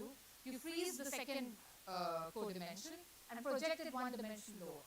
This condition would actually automatically imply that the resulting one-dimensional lower surface in one-dimensional lower has non-vanishing Gaussian curvature, right? Because any non-trivial combination, particular means you take T1 to be 1 and T2 to be 0.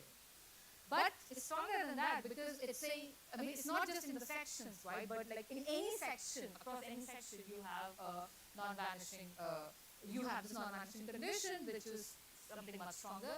The way people working in analytic number theory would call it, for them, they would look at just quadratic functions, not smooth functions in general, and they would call this an M pencil, this linear combination, and say that any M pencil, any pencil of these group of functions has a non-vanishing resulting quadratic form. Okay. So again, this is not a condition. This condition has been looked at very classically in harmonic analysis, also in the context of restriction theory in like 90s, or 80s, but also this kind, what to me when I saw this, it reminded me of also Heisenberg tie groups where you see this kind of condition come in, except the matrices are not symmetric but anti-symmetric. But that really places a lot of constraints on what are the co-dimension pairs which even allow such a condition to happen. But there are non-trivial examples of manifolds where this is true. So let's look at this very nice class of manifolds and then try to see what we can say there. So in fact, Damaris Schindler at Göttingen and Shuntaro Yamagishi, who's now at Bonn, looked at this class of manifolds and proved a very nice result. So this would be like a generalization of Jincheng-Huang's result for hypersurfaces. So they proved the desired heuristic, but the cool part about their result was that they proved it in a range of delta, which was even better than expected in that conjecture. So this number might not mean much to you, but let's just do a bit of testing. For hypersurfaces, my co-dimension is 1. So this range is just q to the power -1, which is exactly the range predicted by the conjecture and what Huang already got. But the moment your co-dimension becomes bigger than 1 and your manifold satisfies the strong curvature condition, you would get a range of delta which really pushes past this threshold that was conjectured by earlier people like Beresnevich and Jincheng-Huang. So, and this was the non-trivial result in the case of higher co-dimension manifolds for counting rational points near them, but also they already broke past this threshold, which was very nice. Except they have a very strong curvature condition, right? So only under that condition. Okay. But this is a generalization. The statement is a generalization of the result for hypersurfaces, non-vanishing Gaussian curvature, except the proof is not. At some point in the proof, they actually use the result for hypersurfaces as a black box. How? Because again, at some point in the proof, they project things down to lower dimensions, and then they use the fact that your strong curvature condition means any projection downwards will give you a hypersurface with non-vanishing Gaussian curvature, and they plug it in. So they use that result. But once you break past such a threshold, the question is how much can you go, right? So I happened to look at the paper because I was thinking about something else, but also this question came to my mind, and then as it turns out, you can go even further.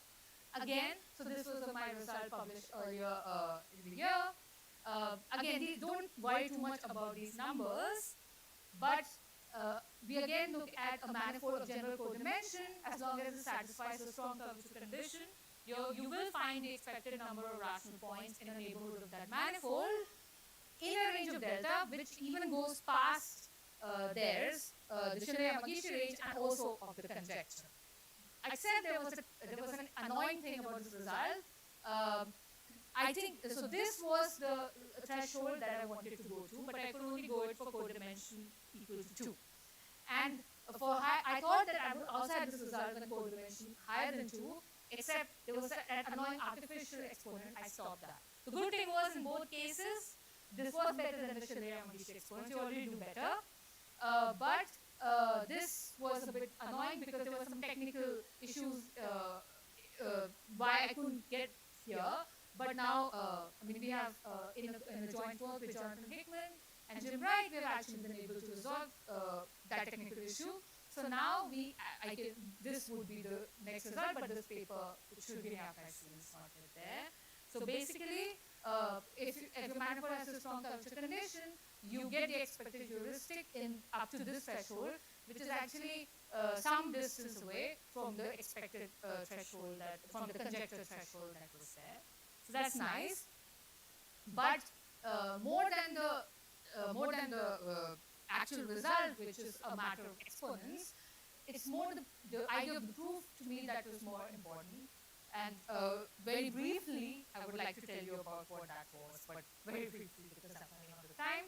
So the moment you start looking at higher codimensions, you need to adopt a non-isotropic perspective. There is no reason to have your neighborhoods of the same radii in every direction. In fact, you're losing information if you put all the deltas to be the same, right? So my result, when I proved it, and also the upcoming work, is actually for non-isotropic neighborhoods of such manifolds, meaning you make the deltas vary. As long as each of the individual deltas stay above the critical threshold. And if you do that, this perspective actually does not use Hwang's result for hypersurfaces as a black box. And in fact, it was a very important reason why we were able to do better. The moment you use exponential sum techniques, apply Poisson summation, but then project one dimension lower, you lose information. You are just summing trivially in one of the parameters. What Schindler Yamauchi gained by doing that was they already had an off-the-shelf sharp result, which they could plug in and use. But what if you don't do that? You just you keep this problem multidimensional. So just deal with these multidimensional exponential sums that will come up when you start counting things, and then try to see what you can gain by using some kind of non-isotropic induction. That is an important perspective that was essential to our argument. So again, I will be saying a bunch of words. I'll just be describing a very high-level idea and not really going into the details because those will become more technical. But let's start with hypersurfaces, which is distinct in Hwang's proof for non-vanishing Gaussian curvature. What do? Some of the first steps are standard. You first take your counting function, you smooth it, meaning just put smooth bump functions to express those conditions. And once you smooth things, you can use Fourier expansion of these smooth bump functions to write your counting function in terms of some exponential sum. That's how exponential sums will enter a picture. But exponential sums are very hard to deal with, right? So what you do is, once you expand things, you use first you use Poisson summation to pass through a dual lattice. That's how the Fourier transform will enter the picture. Not by Planck rule, because it's not an L2 problem, but by just using Poisson summation.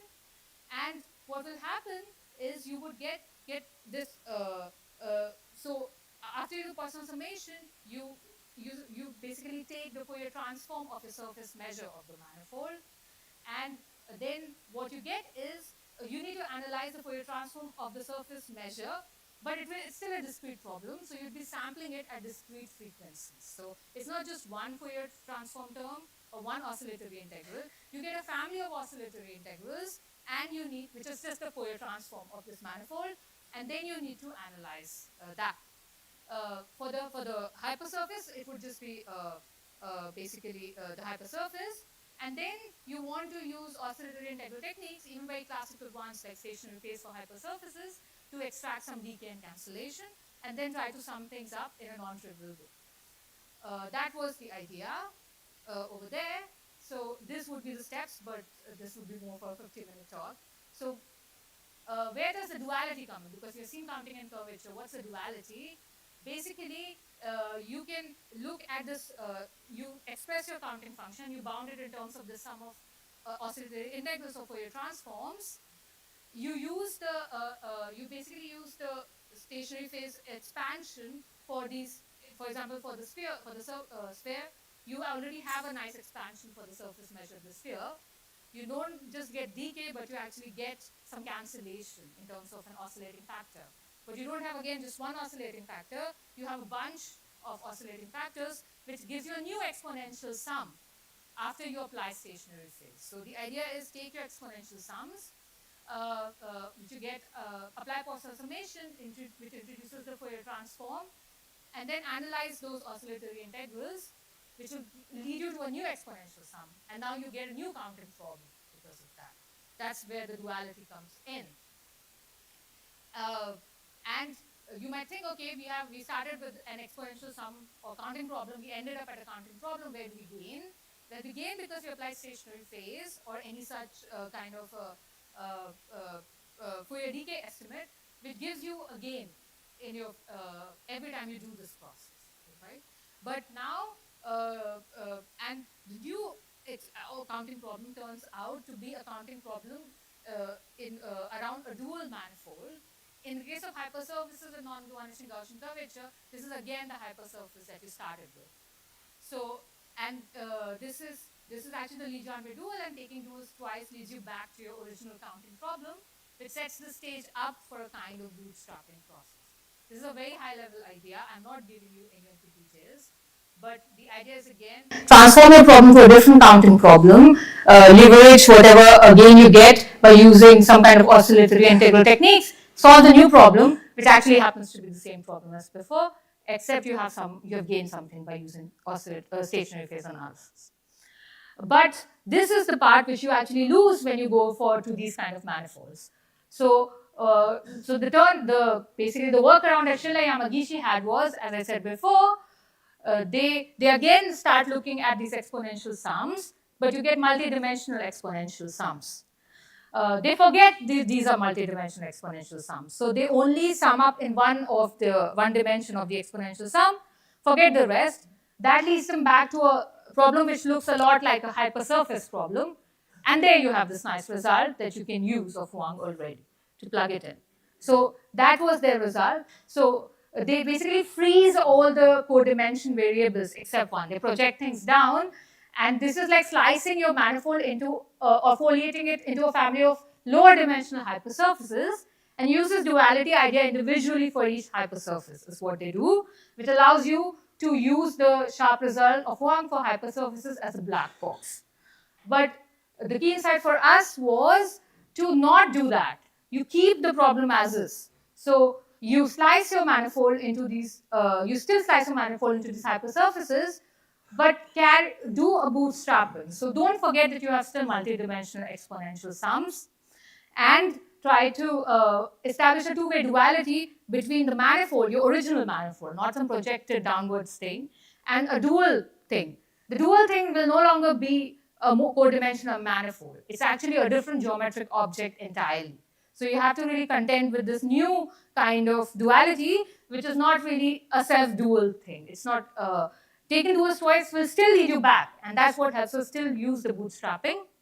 But you have to understand what's the new object you get when you use this kind of duality. This was a new idea, and then you have to do this again and again. You don't use any off-the-shelf result, but in the end, you do more work, but you also get a better exponent. That was the idea. And you do need to use the information from all codimensions. So it's really necessary for us to have this kind of a non-isotropic counting function. It's not just a generalization for the sake of generalization.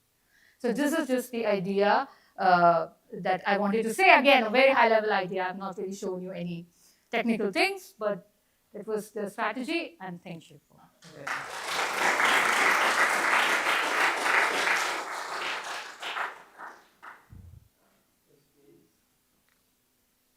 Oh. I have one question. So you have a strong geometric condition. What happens if you have a weaker condition? Yeah, so maybe you're pointing towards it, or maybe not, but I will use that as an opposite. Yeah.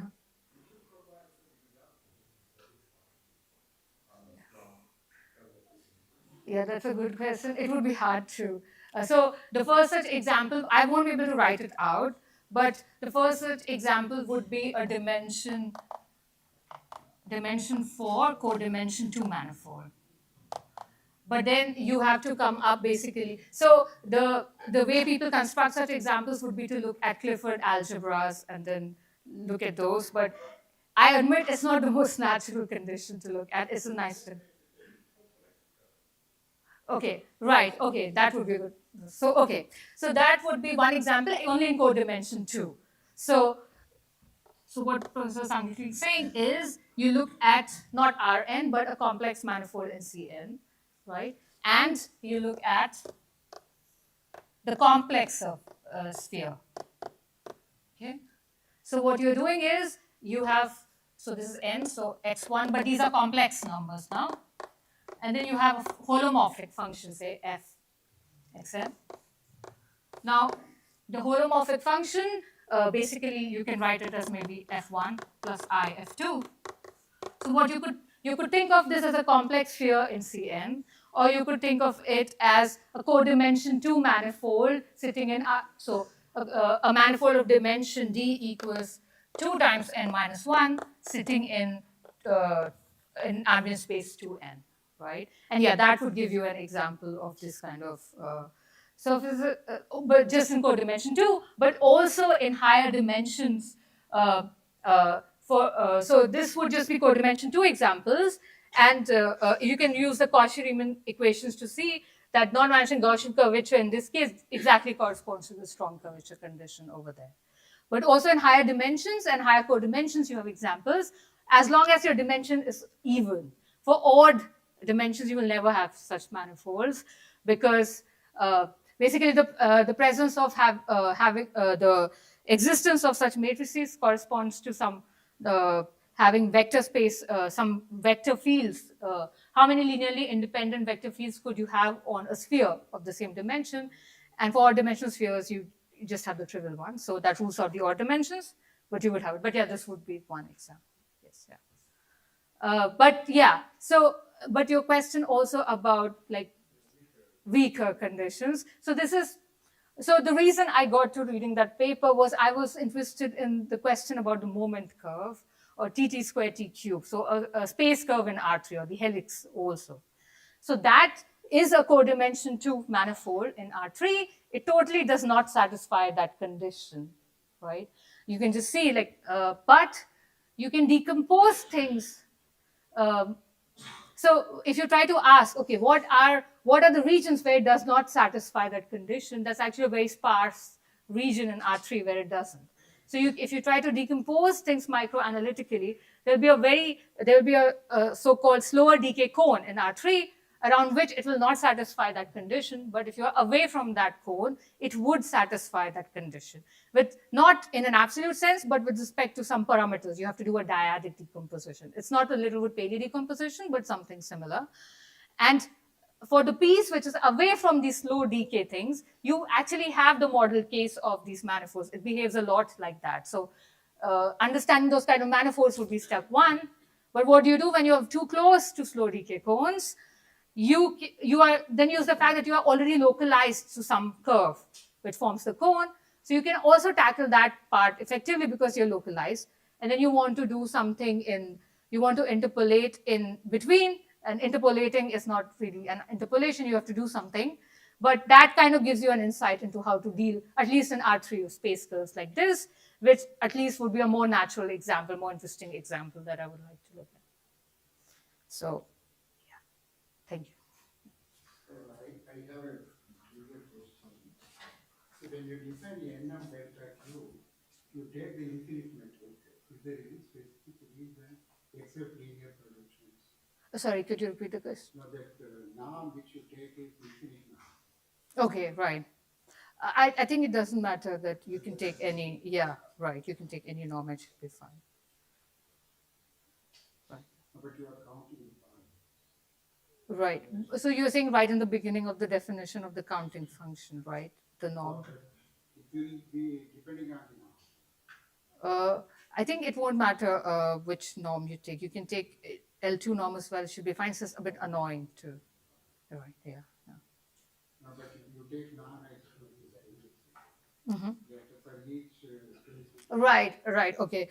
So I guess even for the non-isotropic one, this condition that individually they shouldn't be too small will still be there. They should be away from the critical threshold. So it is only for convenience. I think, yeah.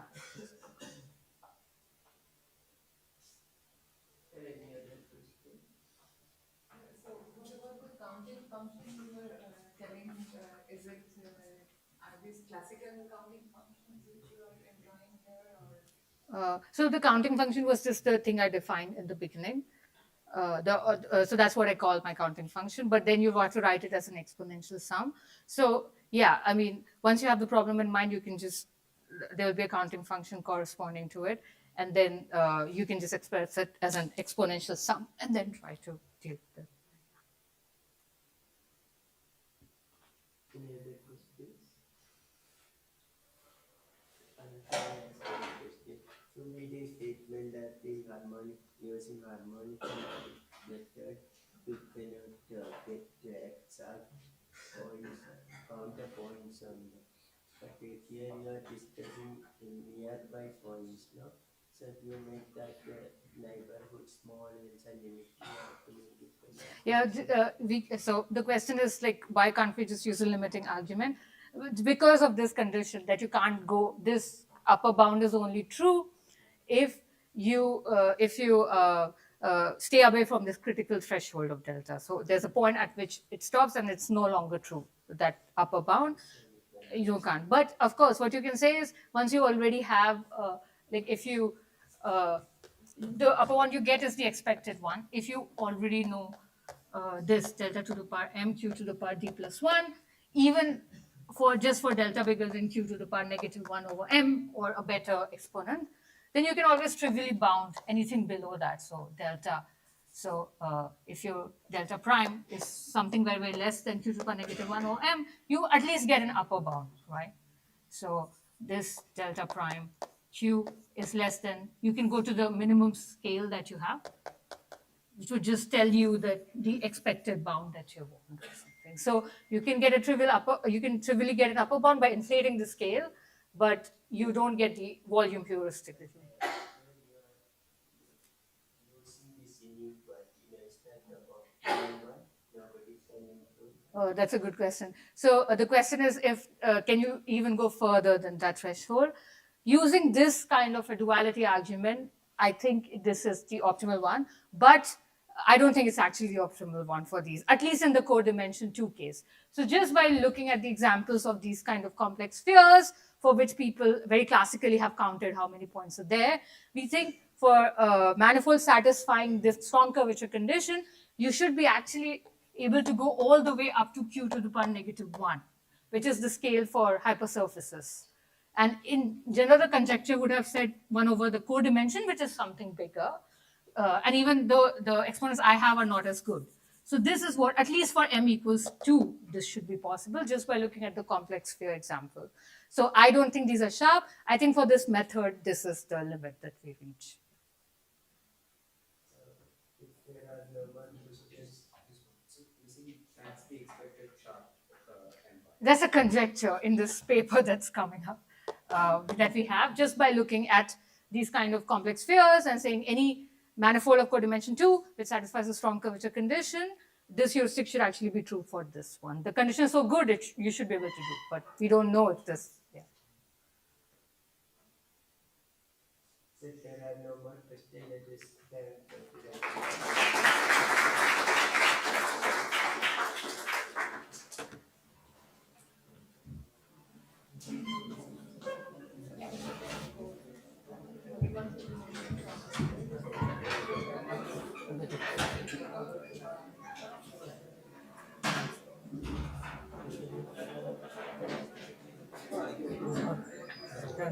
Super answer.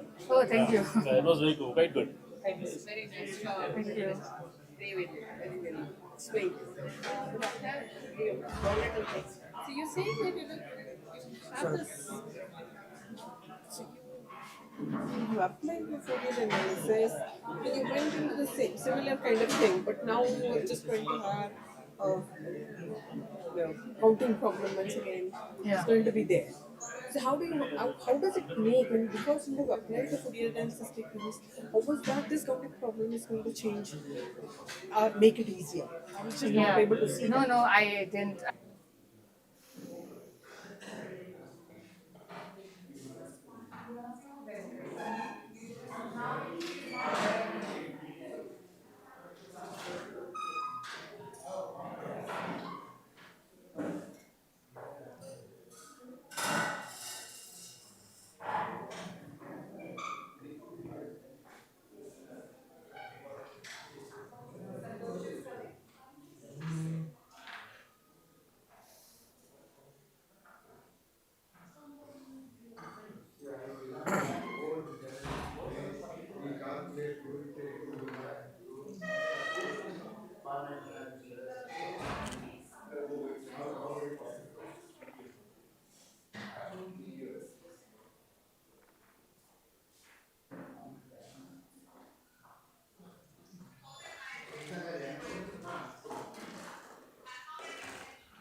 इसकी ये जो है ना audit की गई है इसे audit नहीं कर रही थी इसलिए बनाने Yes.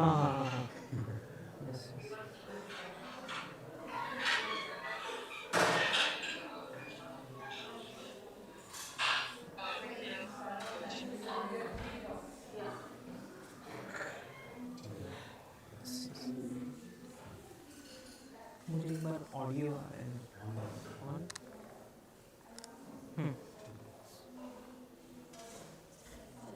yeah.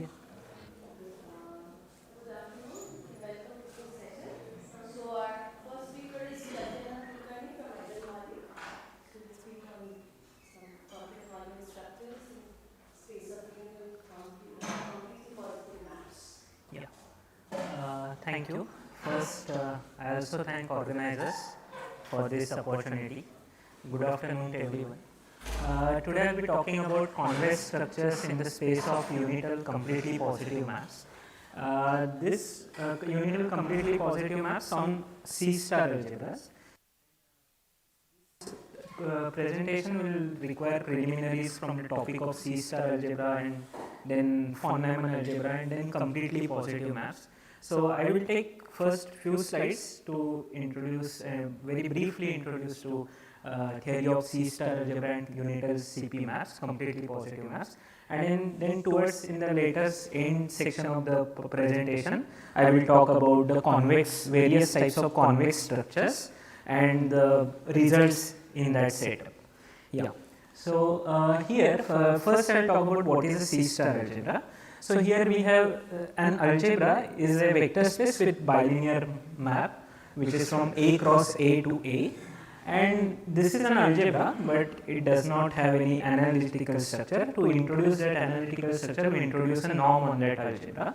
So this algebra is said to be a norm algebra if it is a vector space with bilinear multiplication and if there exists a norm on that which satisfies this property that the multiplication, that is norm of A dot B, is less than or equal to norm of A times norm of B. This property is required to ensure that the map defined above is continuous. That is why we need this second condition.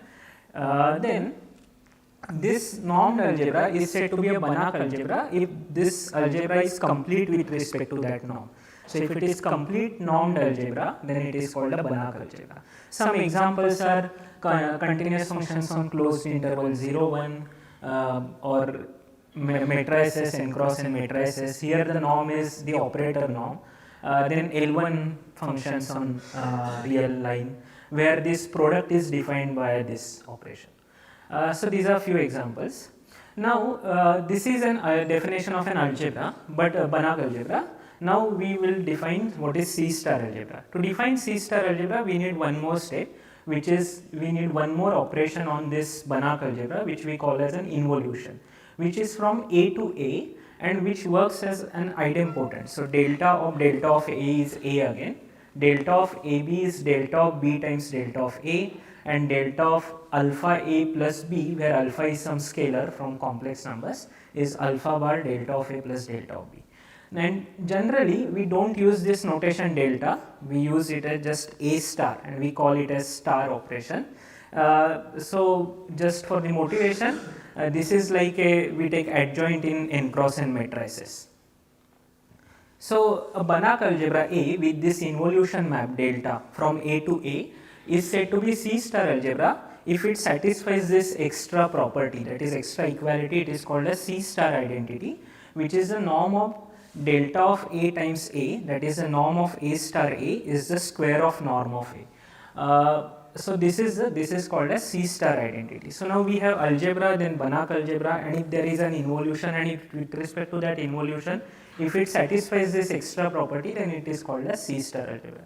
Now this is a very abstract definition, but just to motivate you, very well known examples are a set of complex numbers or MNC, n cross n matrices, continuous functions on 0, 1, and very general example is for given Hilbert space all bounded linear operators on that Hilbert space, which is B of H.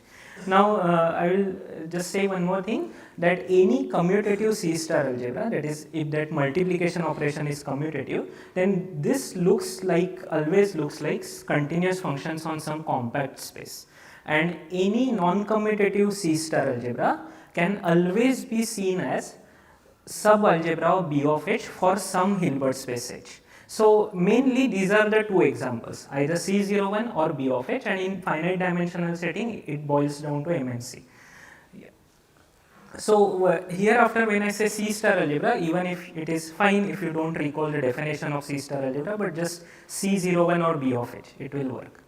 Now I will talk about, very briefly talk about von Neumann algebra. What is a von Neumann algebra? So here H is a Hilbert space and M is a star subalgebra. What I mean by star subalgebra is that it is closed under this involution map of B of H, and we define this new set which is M commutant, which is the set of all operators in B of H such that Ts which commutes with all operators in M. So we denote it by M commutant or M prime. Then M is said to be a von Neumann algebra if M is equal to the commutant of M, that is M double commutant. Then it is called as von Neumann algebra. But this is a very algebraic definition. Now there is one which is given by topology or analysis, is if which is given by using these two operator topologies. So here we have family of operators Tn, and T is one more operator in B of H. Then we say that this Tn goes to T in strong operator topology in B of H if it goes as Tnh goes to Th in the Hilbert space for all H, and Tn goes to T in weak operator topology if this inner product Tnh, k goes to Th, k for every H and k. So this is in complex numbers. Now there is one famous theorem which is called as double commutant theorem. It says that M is a star subalgebra of B of H, then M is a von Neumann algebra, meaning M is equal to M double commutant, meaning this, if and only if M is closed with respect to strong operator topology, if and only if M is closed with respect to the weak operator topology. So this too gives topological definition of von Neumann algebra, while this one gives algebraic definition. So sometimes this approach helps, while sometimes this approach helps. Yeah. Now I will talk about completely positive maps on operator algebras or C star algebras. So here first consider the very basic example of C star algebra, which is C, that is set of complex numbers. Now if we take any two complex numbers, if we take any complex number and if we multiply that complex number by its adjoint, then what we get is a positive real number or 0 including 0. So this is the motivation to define a positive element of a C star algebra. So here A is a C star algebra, then an element A in A is said to be positive, and it is denoted by this notation, that is A is greater than or equal to 0 if there exists some B in A which need not be unique such that A is equal to B star B. Now if you relate this particular Z star Z is in 0 to infinity, this is a positive element. So here the motivation comes why these positive elements are defined like this.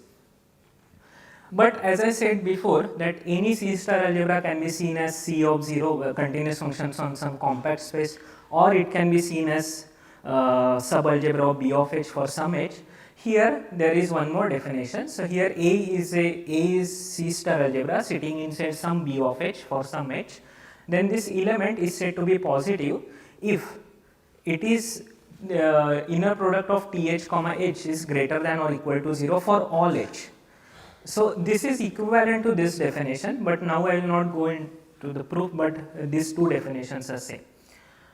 So we will generally use this equivalent formulation of positive operator or positive element in C star algebra. Yeah. Now once we know the positive elements of C star algebra, now we can define positive maps on C star algebra, and then I will come to the definition of completely positive map. So here we have two C star algebras A and B, and phi is from A to B just a linear map. There is no another star or multiplicative, nothing, just a linear map. Then for each n in n natural numbers, we define these two more C star algebras, which are Mn of A and Mn of B. These are just n cross n matrices with entries coming from A and entries coming from B. Then for each n, with respect to this map phi, we define new map which is phi n, which is just a evaluation of at each entry. So phi n is defined like this. Now we call this map phi to be positive if it maps positive element of A to positive element of B. So, it is just a linear map mapping positive elements of A to positive elements of B, but it is said to be completely positive if for each n, means particularly this map is positive for each n. If phi n is positive for each n, then phi is said to be completely positive. So, every positive map need not be completely positive, but every completely positive map is positive. Yeah. Now, there are some examples of completely positive maps. So, It is like Pn may not be depending on n, right? In equation 1. phi n may not be dependent on. Like right hand side you are writing phi of A1 and phi of Huh. A2. Yeah, yeah. So here phi is independent of anything. Phi is independent of. There is a Pn of A11. Huh. Yeah. No, phi is from A to B. So, A11 is an entry of A. Yeah, yeah. So, phi n is defined corresponding to phi. Yeah. So, examples of completely positive maps. So, here A and B are two C star algebra. Then any star homomorphism. Star homomorphism means it preserves that involution map. It is a completely positive map. Then if we have some C star algebra A in B of H and some V is a operator in B of H, then the map defined by V star AV is a completely positive map. Moreover, then one more example is if we have some n cross n matrix and if it is a positive matrix, then the map defined by SA from MNC to MNC, which is just this is called Schur multiplication of matrices. This is completely positive map given that A is positive. If A is not positive, then this is not CP map. Yeah. Then there is one characterization of completely positive map which is very useful. So, here if we have completely positive map from C star algebra A to B of H, then there always exists a big Hilbert space K, a bounded operator V from H to K, and a representation of A on the new Hilbert space K such that phi is given by phi of A is equal to V star pi of AV. This is a very useful characterization of completely positive map. This is called as Steinspring dilation because it dilates this base Hilbert space H to the big Hilbert space K. So, there are some remarks. One is the closed linear span of these vectors is equal to K. If this happens, then we call this dilation to be the minimal Steinspring dilation. And this minimal Steinspring dilation is important because it is unique. It is unique up to some unitary isomorphisms, but we will just avoid that unitary isomorphism part, we will just say that it is unique. And if phi is unital meaning if phi maps unit of A to unit of B of H, then V is an isometry. Now, I will come to the convexity part.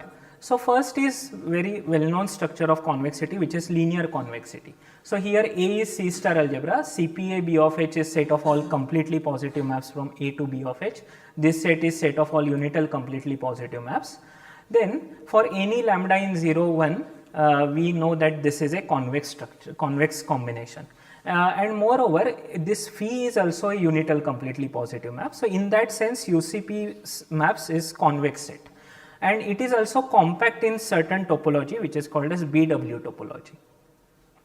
Now, by following the Krein-Milman theorem, we know that if we know the extreme point of some compact convex set, then it is enough to say about that set whole. I mean, it kinds of forms a basis in vector spaces. So, extreme points of UCPA B of H, if we take the convex hull and if we take the closure, we get the complete set. So, that is why the important question in this line of research is characterization of those extreme points. So, the characterization of these extreme points in terms of classical convexity or linear convexity was provided by Arveson in 1969, which characterizes by, I will not go into the technical part, but I will just say that this theorem characterizes the extreme points of UCP maps. Now, I will talk about, then people started generalizing these concepts with particular need and with particular motivation. So, the first actually there are different, so first generalization of this convexity has come from Fujimoto it was called as CP convexity. So he changed those scalars to different type of matrices or operators. Then in 1995, Ostapenko introduced matrix convexity. In 797, Faranik and Morens introduced this C star convexity. Recently, Davidson and Kennedy introduced non-commutative convexity, and very recently in 2025, Anand and Sumesh introduced P C star convexity corresponding to some positive operator P. Now, I will not go into the definition of this, but mainly I will talk about the third one, that is C star convexity. So, here if we have any collection of completely positive map, then the C star convex combination of this phi is given by this setup, where Ti's are operators. So, here the scalars are replaced by operators with the property that summation Ti star Ti is identity, where their summation of alpha is 1, that condition is replaced here by this. Then this is called as proper C star convex combination. If it is a C star convex combination, additionally each of the Ti is invertible.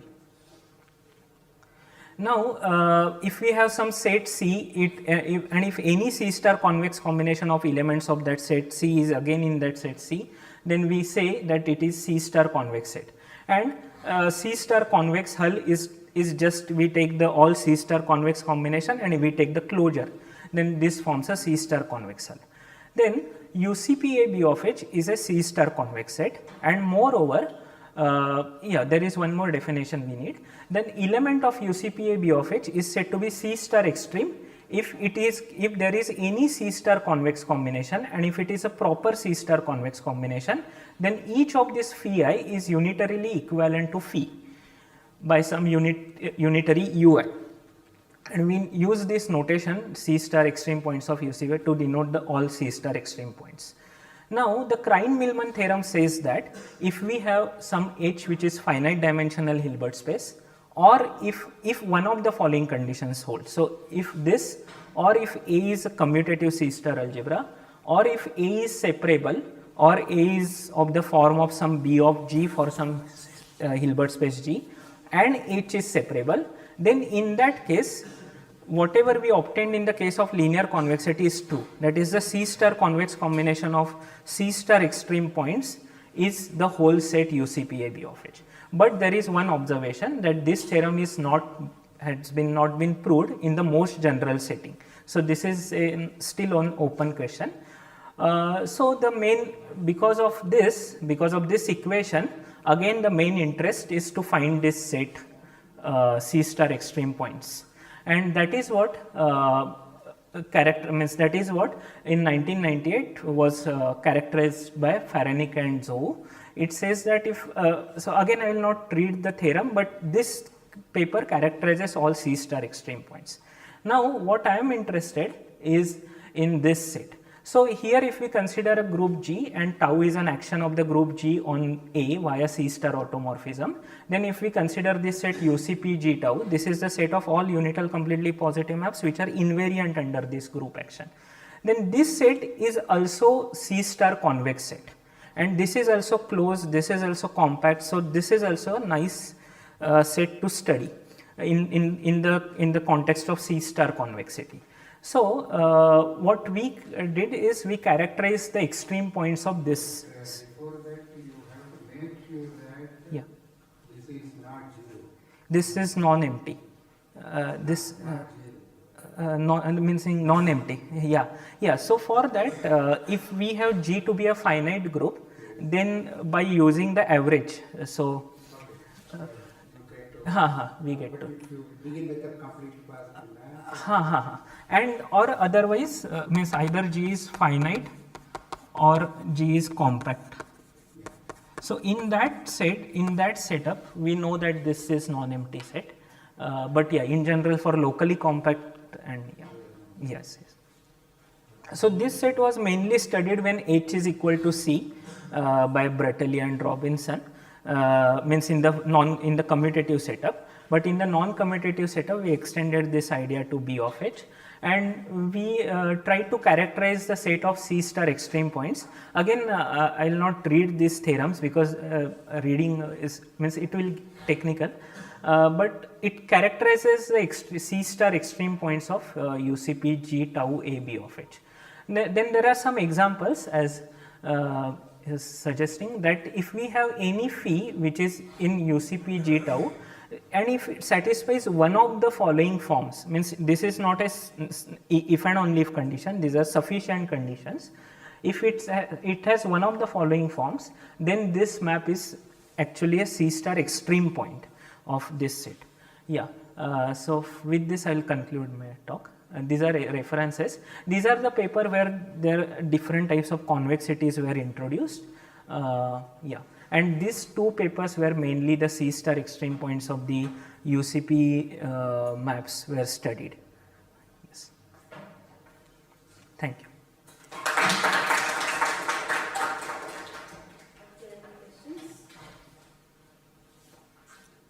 Do you also work in any quantum information theory kind of problems? Because all of this quantum Yes. formulation I've seen Yes. a lot in Yes, yes. Quantum entanglement. Quantum entanglement. So these CP maps are they call it in physics generally they call it as quantum channels or CP-TP map, completely positive trace preserving. So last year I was trying to work on EB maps, entanglement breaking, EB maps. Similar type of study has been done by some professor in IIT Madras in EB maps.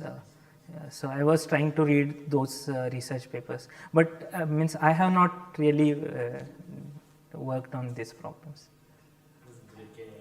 Davidson and Kennedy paper is also very Yeah. It's for NC convexity. So recently David Blecher has taken that study ahead, one step ahead, and he has defined called as real NC convexity. And that paper means I have not read, but recently I have just seen that paper. David Blecher has this sort of idea, like when there are things not complex, he complexifies, when things are complex, he simplifies. Yes. Yes.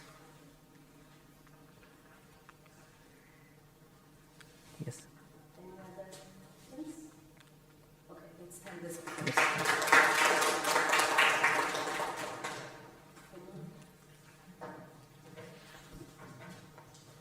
You have 3 minutes.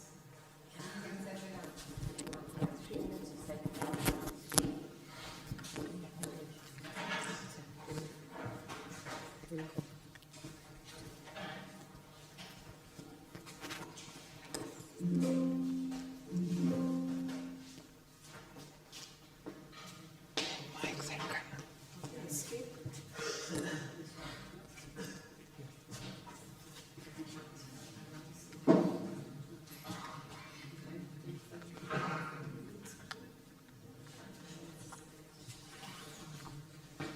Mic.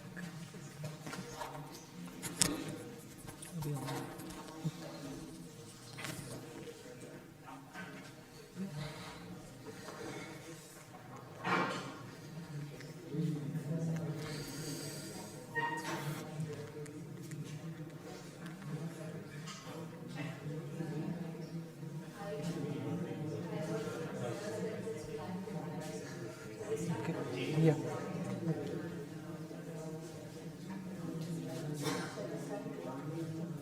Okay, the next speaker is Hemant Bansal from IISERM-Maths. He'll speak on resonance near an embedded identity.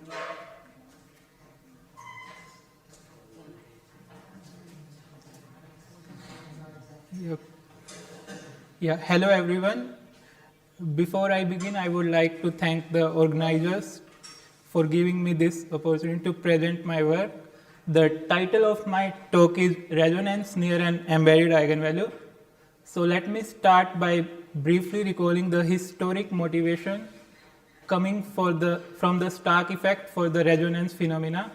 So in 1926, Schrödinger studied the shift in the spectral lines of the hydrogen atom under a uniform electric field, and this shift is called the Stark effect. Mathematically, it is described by a self-adjoint operator H epsilon, which is described by as the perturbation of the Hamiltonian corresponding to the hydrogen atom, that is minus Laplacian plus 1 over mod x, and perturbed by a uniform electric field that is plus epsilon times x1.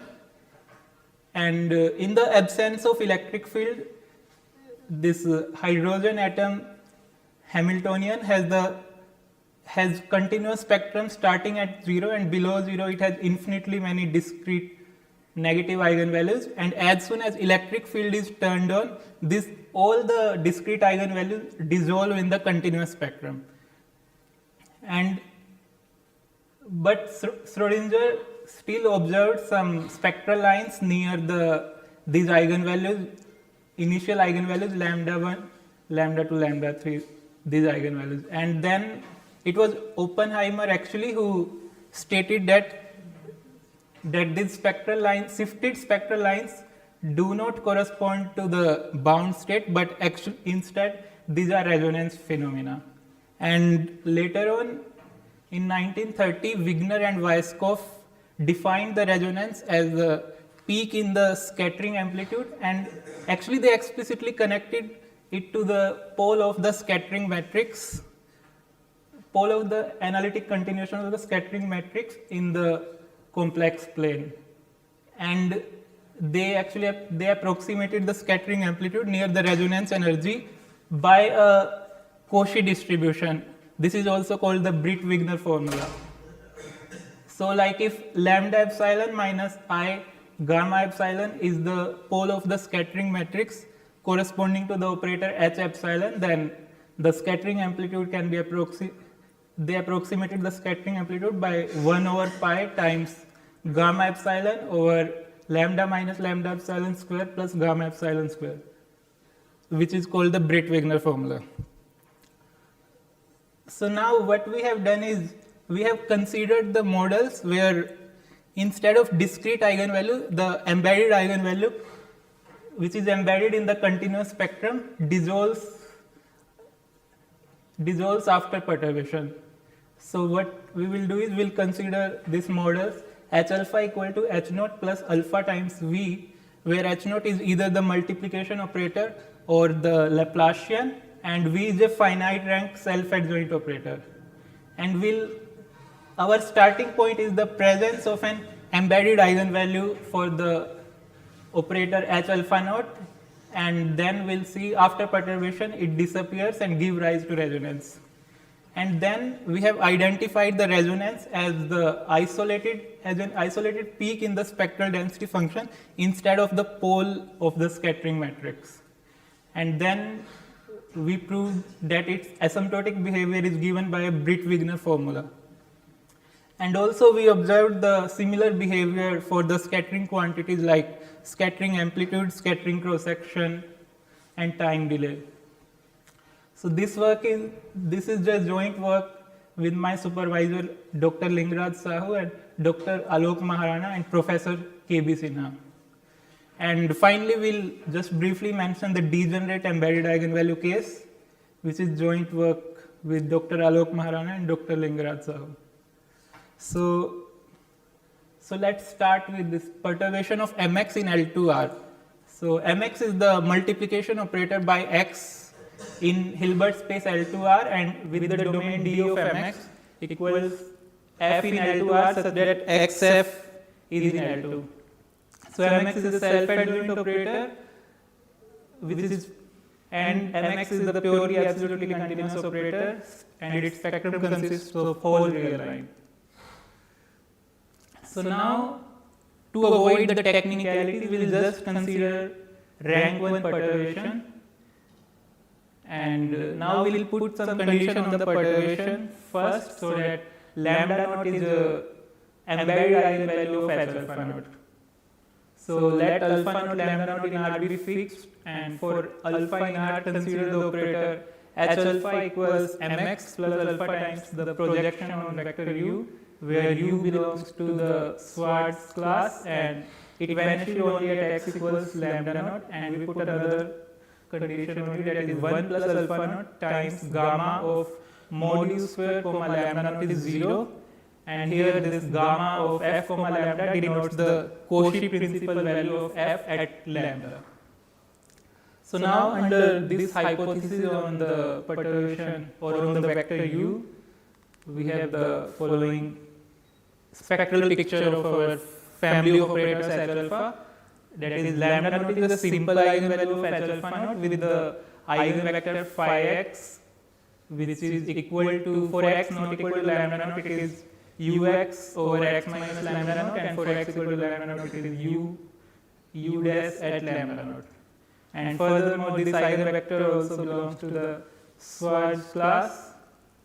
And we also have, like, for alpha not equal to alpha naught, H alpha is purely absolutely continuous. So like initially at alpha naught, H alpha naught has an eigenvalue lambda naught.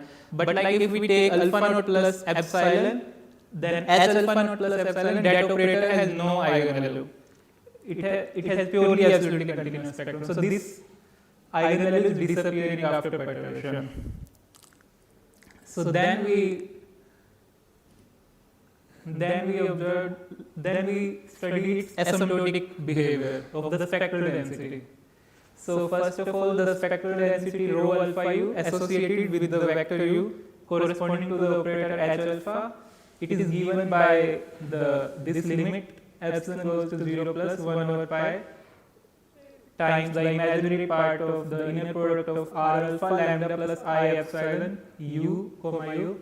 And now to compute this limit, first we relate the resolvent of the H alpha and H naught operator, and then compute the H naught resolvent limit, and then we compute this density function. So first, by the resolvent identity, we have the following relation: the R alpha z u inner product with u is equal to R naught z u inner product with u over 1 plus alpha times R naught z u inner product with u. And now Plamel's Prioleau theorem gives us this limit of the operator H naught, resolvent of H naught, that is limit epsilon goes to 0, R naught lambda plus I epsilon u inner product with u. It turns out to be just gamma of mod u squared comma lambda plus I pi times mod u lambda squared. And now one thing to observe is that this resolvent R alpha z u comma u, this limit will exist only if this denominator limit should be non-zero. So indeed that is true by our assumption on the vector u. So define the function capital F alpha comma lambda equal to limit of 1 plus alpha times the inner product of R naught lambda plus I epsilon u with u, and we also just further write it f1 plus I f2, where f1 denote the real part, f2 denote the imaginary part. And as I mentioned, by the hypothesis on vector u, we have this condition that the f alpha comma lambda is non-zero for alpha not equal to alpha naught. So we can compute the density, and it turns out to be rho alpha u at lambda is equal to 1 over alpha pi times f2 alpha comma lambda over mod f square.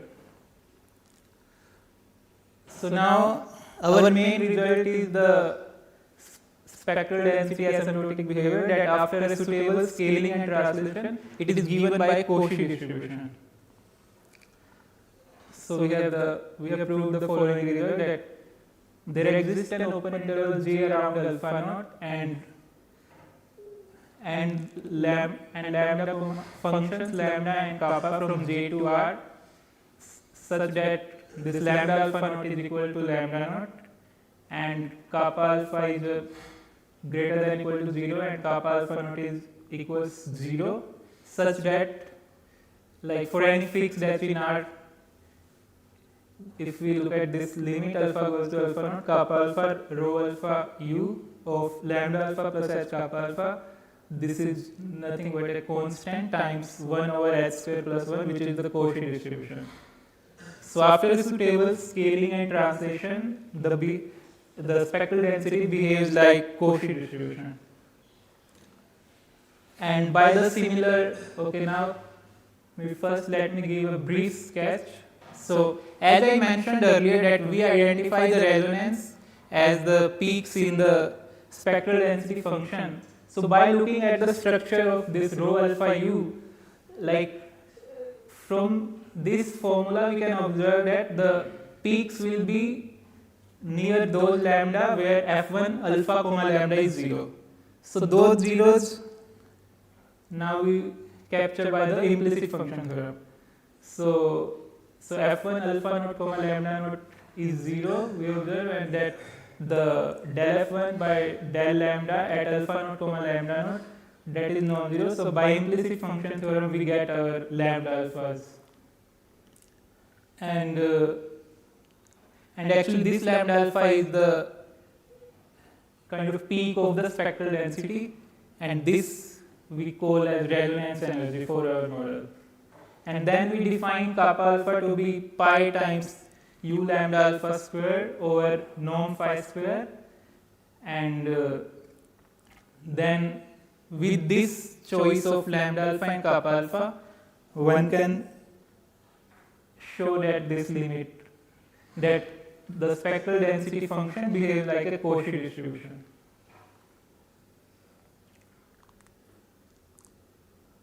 And now by the similar techniques we can also do same trick for the rank 1 perturbation of the Laplacian. So minus Laplacian is a self-adjoint operator on L2R3 with the Sobolev space H2R3 as the domain. And since we know on the Fourier transformation side, minus Laplacian is a multiplication by the function mod xi square. So by suitable scaling, we define the unitary map U from the Hilbert space L2R3 to L2 0 infinity comma L2 S2 by this expression, and under this unitary transformation, Laplacian behaves like a multiplication operator. So first I will, for simplicity, will denote UV sub lambda by just V sub lambda. Then this relation holds, that minus Laplacian V sub lambda, this equals lambda times V sub lambda. So yeah, under this unitary transform, this Laplacian, minus Laplacian behaves like a multiplicator. So then, using the same techniques as we did in the MX case, here also, like we can study the spectral density asymptotic. And we can put condition on the perturbation such that, first we put condition on perturbation such that an embedded eigenvalue disappears, and then study the spectral density asymptotics. Okay, so for u in L2R3, first we define this function, eta u lambda, to be norm square of u lambda for lambda positive and 0 for lambda negative. And as we did in MX case, here also, first we consider H alpha to be minus Laplacian plus alpha times projection on the vector u. And again we put similar conditions, I will say, that first is L2 norm of u is 1, and such that u sub lambda is 0 in L2S2 only for lambda equal to lambda naught in open interval 0 infinity. And the function lambda going to u sub lambda from 0 infinity to L2S2 is strongly smooth and vanishes rapidly as lambda goes to 0 and lambda goes to infinity. And similarly third condition.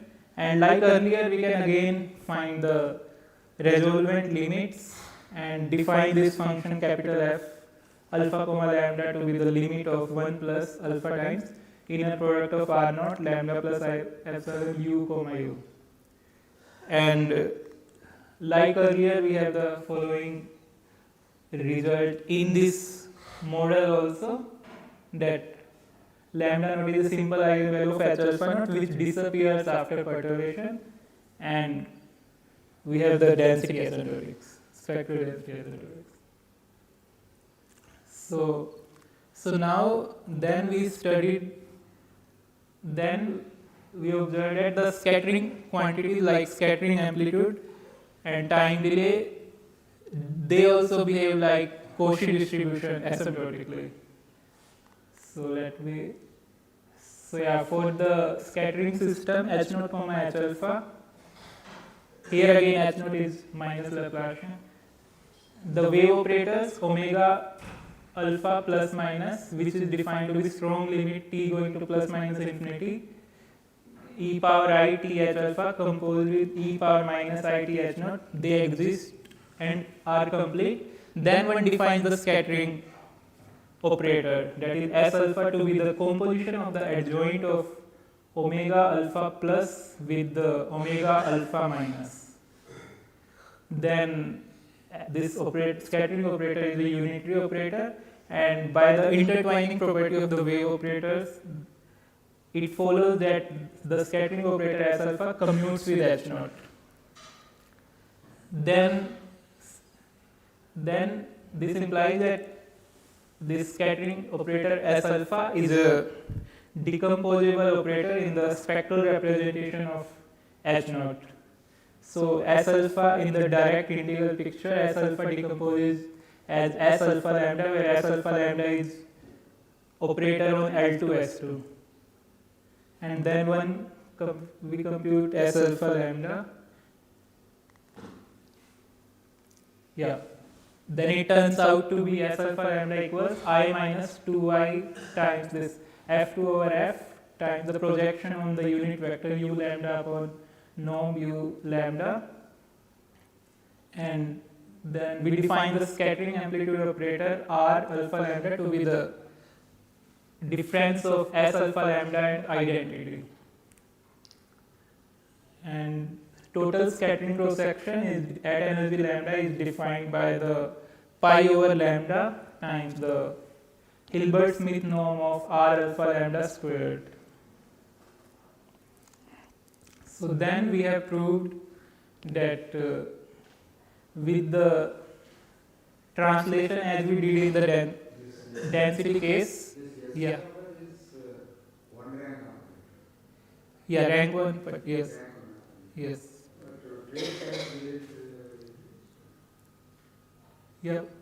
Go to Previous, okay. You say that it is trace class. You say no, go to the next one. Yeah, okay.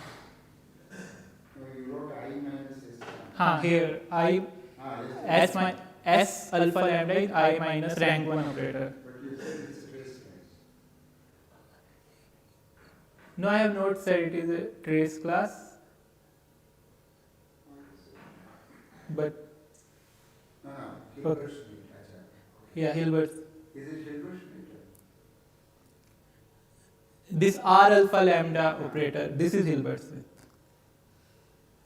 S alpha lambda is just unitary, we can say. That is anyway rank 1 operator. That is anyway a rank 1 operator. Rank 1. Yes.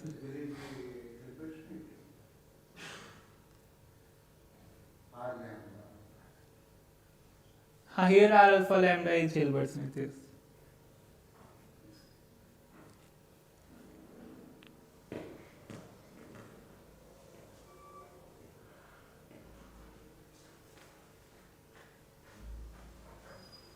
See, identity is not the okay. You are only taking one single rank operator.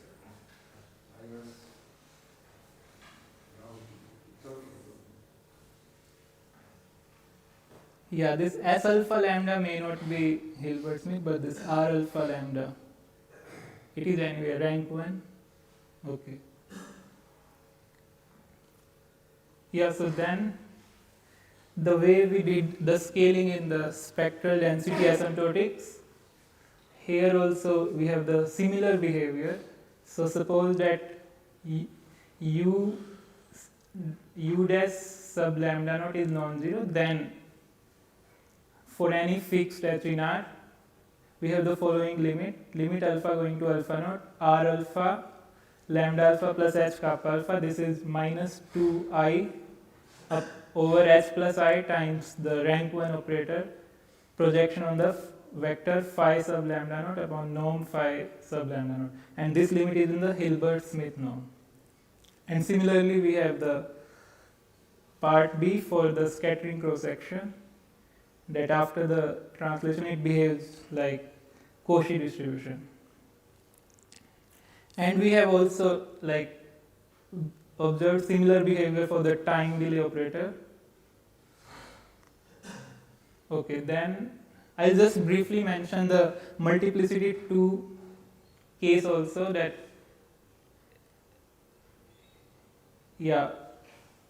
so if we consider H alpha to be rank 2 perturbation of H naught, and then we have observed the similar density asymptotics, but here we have captured the resonances, 2 resonance paths, lambda 1 alpha, lambda 2 alpha. Here we have used Morse lemma instead of the implicit function theorem. So that, and we have also like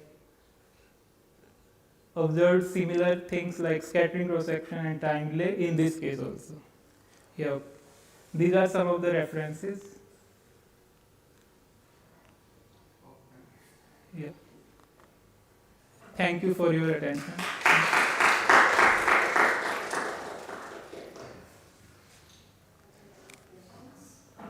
Slide 7.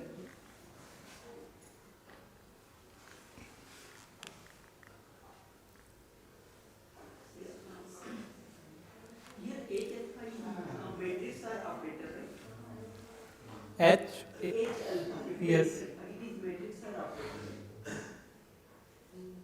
Okay, capital H alpha is the operator mx plus alpha times that rank 1 projection. For operator, how we define purely absolute continuity?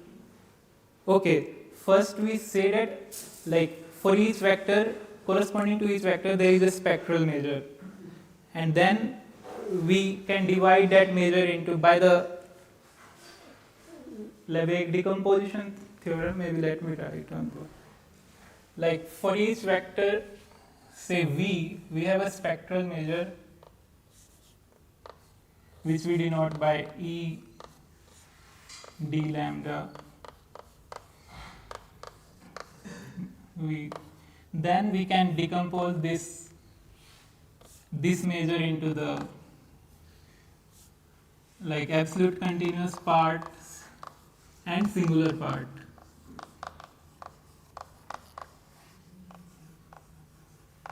Then we say that this vector is absolutely continuous or absolutely continuous if this measure has no singular part, only absolutely continuous part.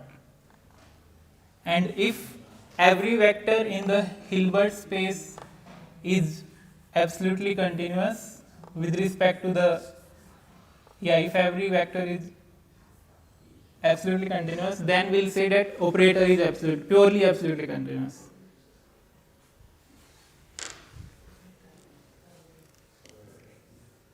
It happens for every vector.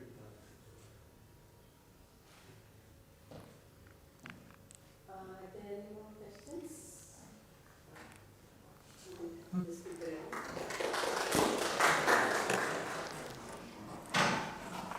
Next is Asai Mali with speech culture.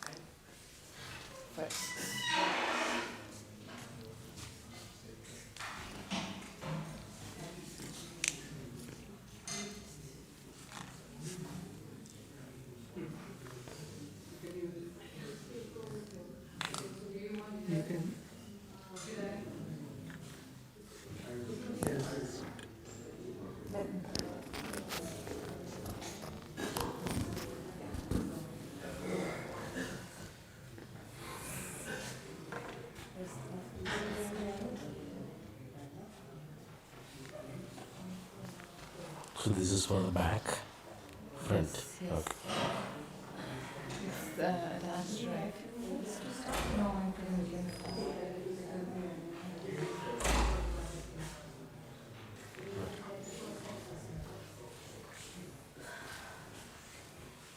So next speaker is Asai Mali from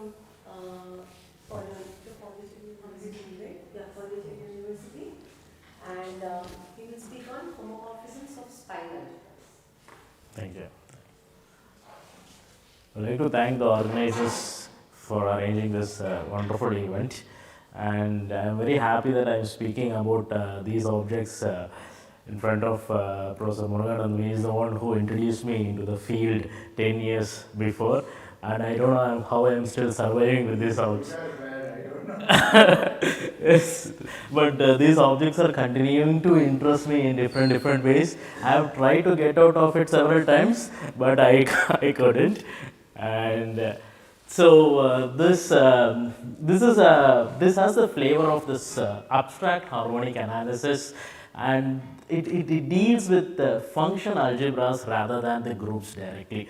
When we have a abelian group, we have this advantage of a dual group, which is a group as well. Then it encodes. Then if we take the dual of the dual group, we get the group back. But the moment we lose the commutative property of the group, when we go to the non-commutative world, for the group, we may not even have any finite dimensional representation. Then we consider about all the representation theory, only we are left out with this representation theory, and if we just consider this representation, it doesn't give a lot of things. So we consider for matrix coefficients of these representations, and we consider the algebra that are brought out of these things. That is the content of, those are going to be the algebras. For the entire talk, G and H will be locally compact. And we take any continuous unitary representation and get the coefficient functions of this representation and collect them, and this forms an algebra. This is called Fourier series algebra with a pointwise defined operations, and it has a norm where when we have any of these functions is representable by this coefficient functions of other functions, we will take the infimum over such representing vectors. So IMR introduced this Fourier series algebra in 1960s with a hope to generalize this dualness that we have in the abelian group. And a student of IMR, Arsek, introduced this spaces called Fourier spaces for each representation. And what he takes is he just fixes a representation. Now only consider the coefficient functions of this fixed representation, and we close it in the Fourier series norm. And it has a, if we take the double commutant of the image of this map on the bounded Hilbert space where it is representing, we get a von Neumann algebra, and von Neumann algebra is nothing but the dual of this A pi spaces with this particular dual pairing. And the idea with this locally compact groups is that it has this very important representation. It's called this left regular representation. Before going into that, I would like to make a statement that any so that is you can either consider as a double commutant, or you can just consider close the image of this representation with respect to the weak operator topology or strong operator topology, or even weak star topology that you get because of the pre-dualness. So that is the Kaplansky density theorem giving us the representation. So any closed translation invariant, translation invariant in the sense of how the group acts on these functions. So a left translation or like any closed translation invariant subspace of Fourier series are given by such Fourier spaces of very particular important space is given by the left regular representation. This is a unitary representation, and this also makes this it's a faithful representation how this acts on it. And the algebra corresponding, the Fourier space corresponding to the left regular representation is called Fourier algebra because it becomes a Banach algebra as well. And not only that, this is a closed ideal in Fourier series algebra, and this the Riemann-Lebesgue sort of lemma holds true. All the functions vanish at infinity, and the dual of Fourier algebra is called the group von Neumann algebra. And for G abelian, A of G is nothing but the L1, the group algebra of the dual group, and B of G is nothing but it's isometrically isomorphic.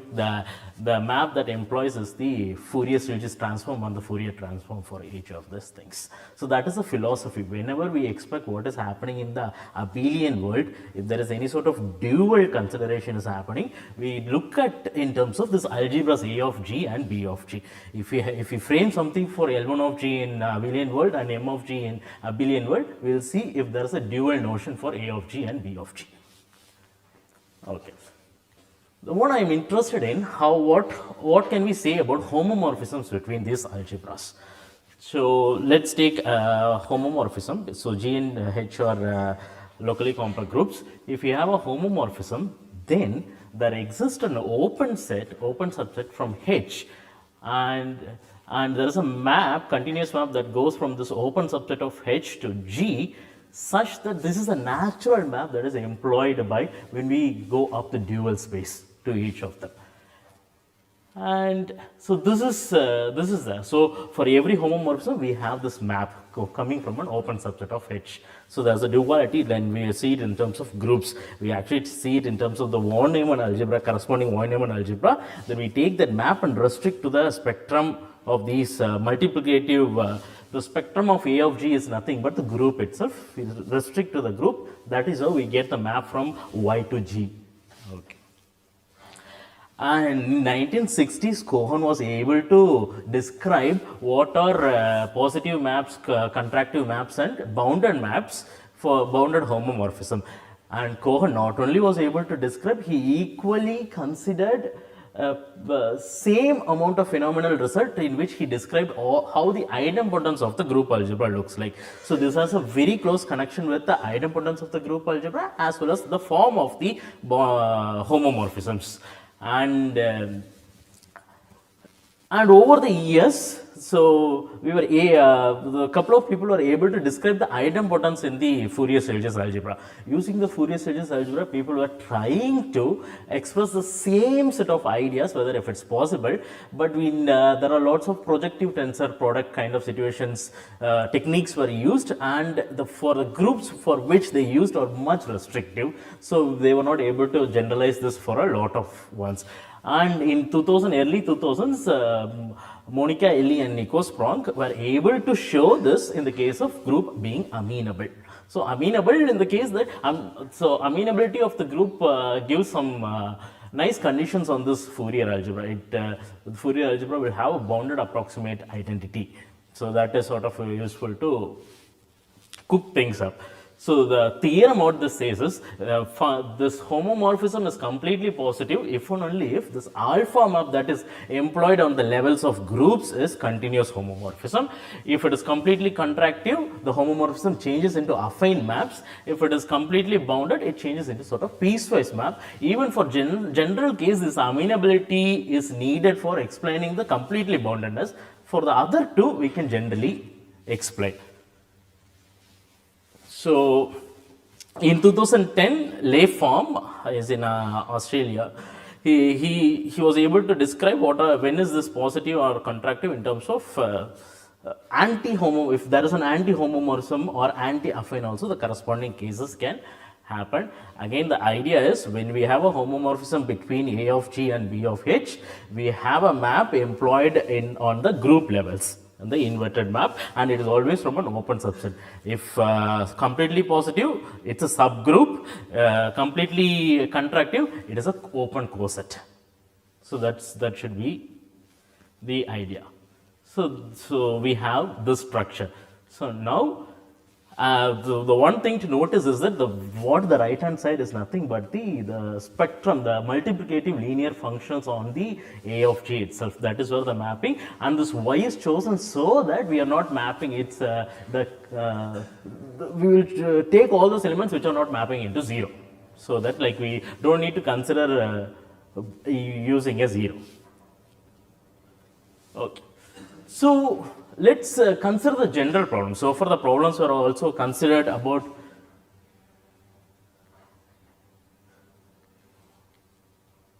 so this is true for a general now. Like if we take even a homomorphism from A of G to B of H, they are going to describe by these maps.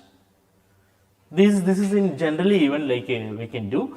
And if we particularly take now any closed translation invariant subalgebra. Okay, any closed translation invariant space looks like A pi spaces. Now we also put the condition that they are also a subalgebra. Now for any linear map, if phi is a homomorphism, even for a general A pi subalgebra, we have the same structure, but instead of its mapping into group, it is mapping into the spectrum of this algebra. And the spectrum of this algebra, it has some nice condition in the sense it's a semi-topological star semi-group. So it has semi-group techniques can be brought inside this one, and it's again a spatial level of map. What the natural map should be, we should be giving. Now, so again, the story is continuing. We have this homomorphisms from closed translation invariant subalgebra to B of H. Then there are certain maps from open subset of H to the spectrum of the algebras. Okay. And this is a semi-topological star semigroup. Under some nice conditions, we can just work with the spectrum of the algebra itself. Now, in 2021, Rostock. So the reason why people considered amenable to be a proper hypothesis condition is that because when the group is not amenable, or when in general if we consider if you are going away from the Fourier algebra has a nice situation that the Gelfand spectrum is the group itself. The moment we are getting away from the Fourier algebra, we have the semigroup techniques, but people do not have a lot of examples how to deal with this semigroup. This semigroup can be huge. This semigroup, like there need not be lots of groups. There can be groups, and the things may not map into groups. There are so many issues. So that is. And also the accessibility of the spectrum was not clear, and for studying groups inside the semigroup, we need to locate the idempotence in the semigroup. And there are cases when even if we close this A of G, close in the sense like if we A of G is contained, it's all the functions in A of G vanishes at infinity, but even if we consider all those functions which vanish at infinity within B of G, even for that there are uncountably many idempotents in its spectrum. So as such, the spectrum of these algebra can be super inaccessible. So that is what. But in the recent years, a class of groups came into a lot of usage, which sort of changes this idea of looking at the spectrum. And spectrum for these groups are all combination of the groups, union of semi-lattice of groups. And so what Rostock was able to show is when this alpha is contained in a subgroup, the entire alpha it puts into subgroup, then we have this particular equivalence between the completely positive homomorphism and the alpha map being a continuous homomorphism. Okay. Now the question is, say suppose if we have the homomorphism and also alpha we get this, can we remove this hypothesis whether this alpha getting mapped into a subgroup? So only because of the subgroup, and where the completely positiveness is this, we consider the dual map. A dual map is completely positive. That is what because these A of G, B of H, these are pre-duals of a non-Neumann algebra. There is a way operator space structures come down to those pre-duals, but much better for these maps we do not need operator space directly on these objects. We can say that the phi is completely positive if phi star, the dual map is completely positive. And in the situation, whether we can say this alpha map into single subgroup. Suppose we have the situation, okay, its alpha is also continuous homomorphism, alpha is also CP homomorphism. The question is, it can actually map into lots of subgroups. And what is that form? That is what we are interested. That is what Stocky was interested in. And the situation here is now the alpha is not mapping into one subgroup. Now alpha is mapping into union of finitely many subgroups. And these subgroups are formed about the idempotence. This Pi or a norm one idempotence or projections. That is why these are all projections, and these are subgroups formed about the projections, and we have a linear order in these projections. And then these are also central in the entire, all these idempotents, all these projections commute with each other. Then it's a CP homomorphism if and only if alpha is certain fusion of homomorphism compatible with these sets, and it is given by this particular map.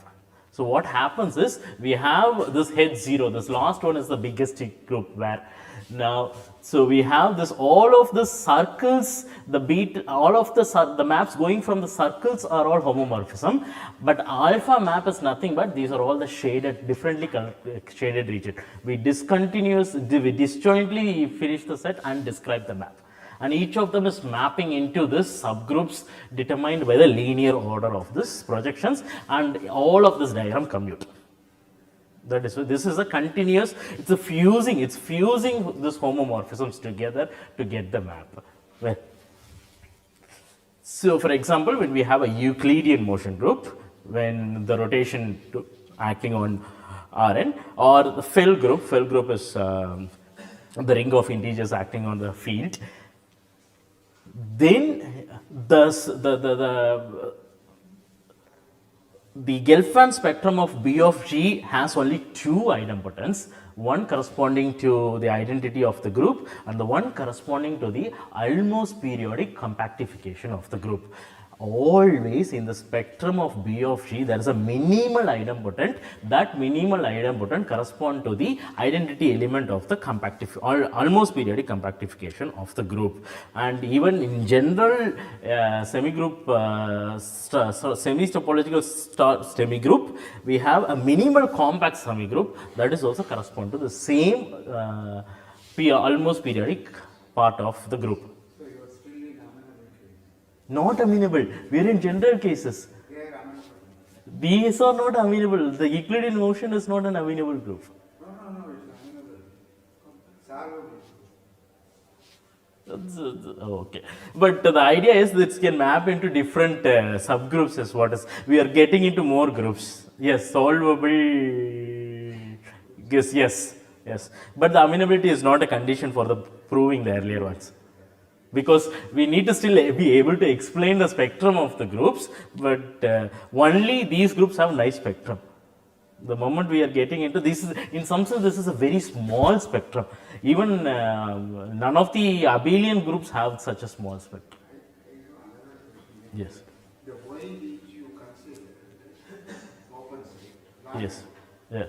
For the abelian case, it is a translation of a subgroup. Yes. Y has a particular structure. That's why.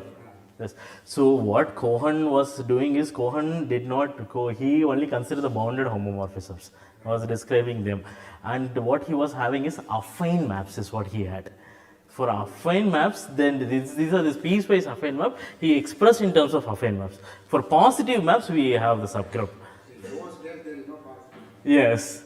For contractive maps, we will change the story into affine things. That is what it takes. Now, all these things collapse when you take G to be abelian. The proofs? No. Every completely bounded is completely bounded. Yes, bounded is yes. All of these things. That is why in the earlier theorem, when I had it as completely positive, completely contractive. And because for G and H abelian, they have this max abelian structure in their this one. Bounded maps automatically become completely bounded maps. And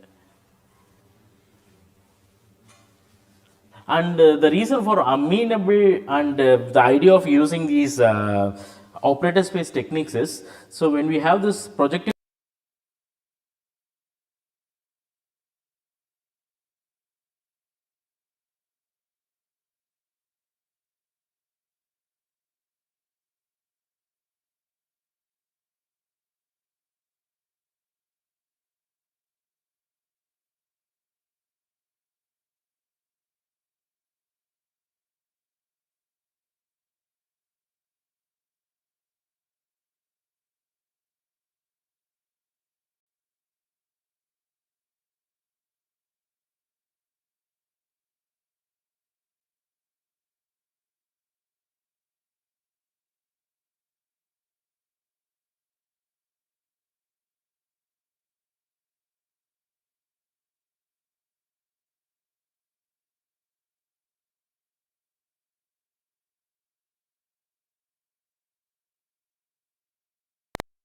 that is mapping into each of the subgroup. Okay. So this homomorphism structure we have, and the question was whether it can map into a simple subgroup. Not, but it can map into this linearly ordered subgroup. Now the question is, okay, what about, this is a very restrictive case, only like very little number of examples we have where all the projections are in a linearly, and also we cannot expect for the whole of B of G to have this exactly same linearly ordered set, like as a group, union of groups, a semi-lattices of groups. So we are interested in certain algebra whose spectrum are just union of groups. And how this algebras came into the structure is, so Cohen was interested, Cohen used his characterization of idempotence to describe these maps. So similarly, during contemporary with Cohen was another person called Joseph Taylor. Now Joseph Taylor, he uses this heavy cohomological theory, and he shows this one theorem. With this one theorem, he shows Cohen's idempotent result as well as the invertible elements in the measure algebra. So that was a huge accomplishment.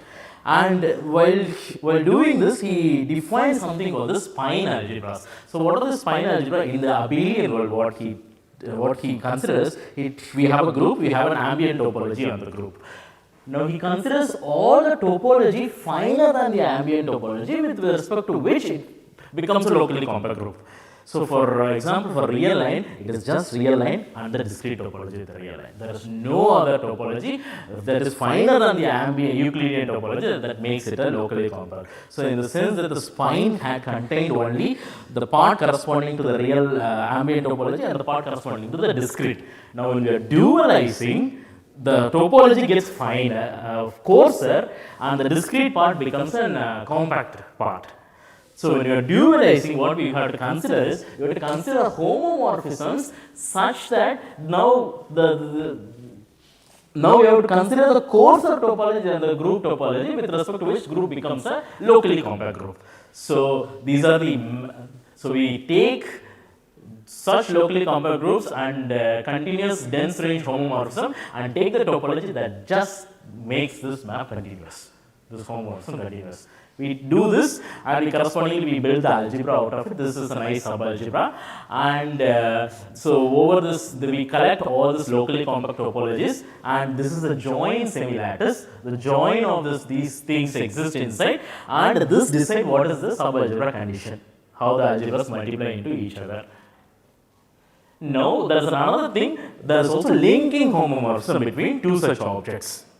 And if there are, and using this linking homomorphism, we define an order in this set of topologies. This is called co-compact or co-Cauchy order, in the sense that if any Cauchy filter with respect to sigma, we have a tau refinement of the filter. That is what. So in the sense, or otherwise it can be defined so that this linking homomorphism is a quotient map. It takes open sets to the open sets. So in the sense, what we are doing is, this happens only if they are these are subalgebras, like A sigmas are subalgebras when they are contained.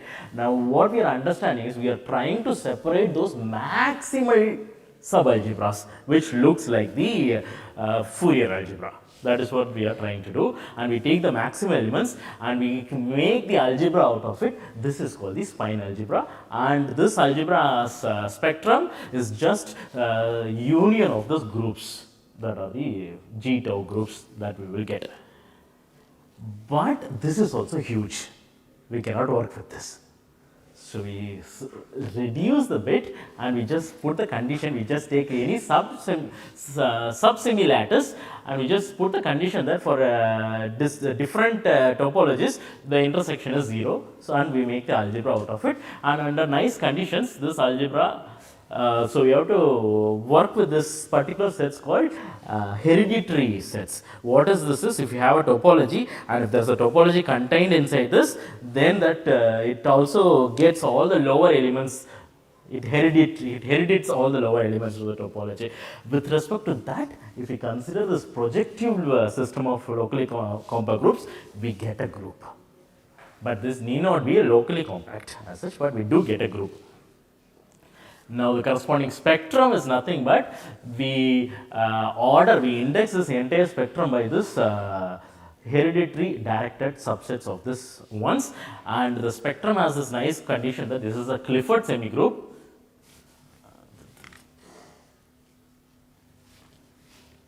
This is a Clifford semigroup, and this we will have a condition if it has a finite intersection property, then we can describe what is the multiplication in this spectrum. So we need to have, in a sense, so we had joint semilattice, now here have meet semilattice. In the sense, these are dual to each other. These hereditary sets are dual to the set of topology that we are considering. And for example, if we just take a topology and if we consider the principal hereditary subset, that is, just consider all the topologies that is lesser than that. That is for that one, then this corresponding spectral group is nothing but it's isomorphic to the biggest guy itself. Okay. Now, with respect to this generalized spine algebra, we can define the fusion of maps.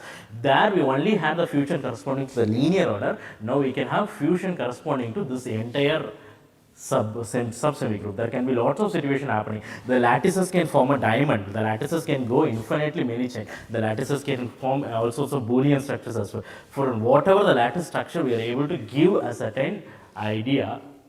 So what is this doing is, we again find all those elements which map into each of this GS. Then we separate them disjointly and fuse them together. And wherever we have intersection of the things coming, we make sure that the map match. We just make the diagram commute. That is what this entire business. Then we can have this fusion. We can fuse them together to this disjoint parts. Then we call this a fusion of compatible homomorphisms when each of this KS is a subgroup. And we call, and BS becomes homo. This is just fusion of maps. We use it with respect to the result that we will be using. This is a fusion of compatible homomorphism. The result is, now from any generalized spine algebra, if you have a completely positive homomorphism, then the form of this map is given by the compatible fusion of compatible homomorphisms corresponding to that. And for completely contractive, the corresponding we have affine maps that does the thing in their thing, and we have an open coset instead of that.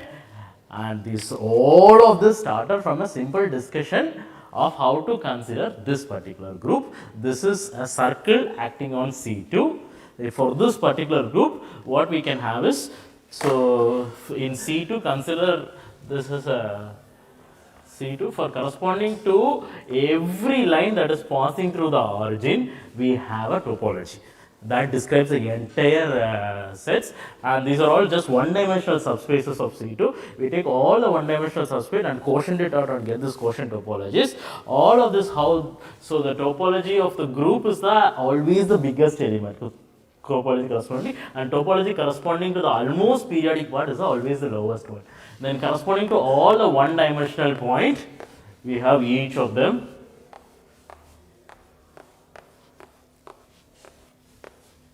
We have a lattice structure, something like this. Within this, we are just separating two non-comparable projections. We do some non-comparable projections, and we have this diamond lattice. For this, what the situation is, so the situation is sort of this head 0 is a map, like the whole thing where it has to map. Then we isolate the ones that map into the group corresponding to the group. Then that has to coordinate with all those it is part of, wherever it is coming down from. That is what all of this map has to commute if we make this map. And if you have a lattice that looks like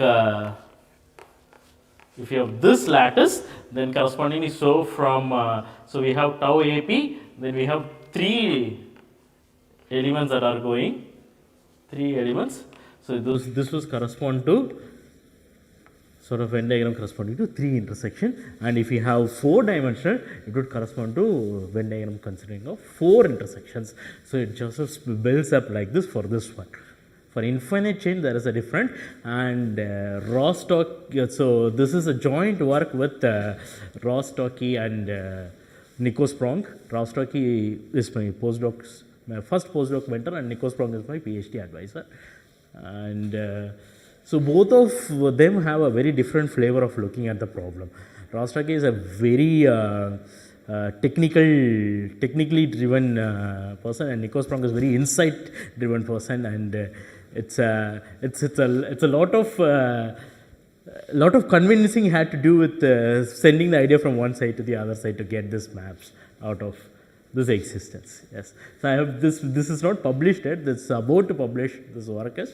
So this is where, and it seems like what is the consideration for doing the spine algebra? The problem is progressing in such a way that we are able to even consider this for general particular elements. There is a class of groups called totally minimal groups. What are this? So a group is called minimal if there is no coarser topology than that for which with respect to it is housed off. Totally minimal, also quotients are minimal, is what totally minimal. So for such groups, all the possible quotients are the ones that makes the topology, and for them it is very easy to describe. And this is an example, the circle acting on C2 is an example of such thing. Yes, so the Euclidean motion group is an example. Generalized periodic rigid motion group is example of such things. We can also describe for AX plus B group. It has it will have 3 elements into the structure. So that is a bit different flavor from all of the other groups, because the spectrum of that is huge, but the ones that make locally compact topology are less. So thank you.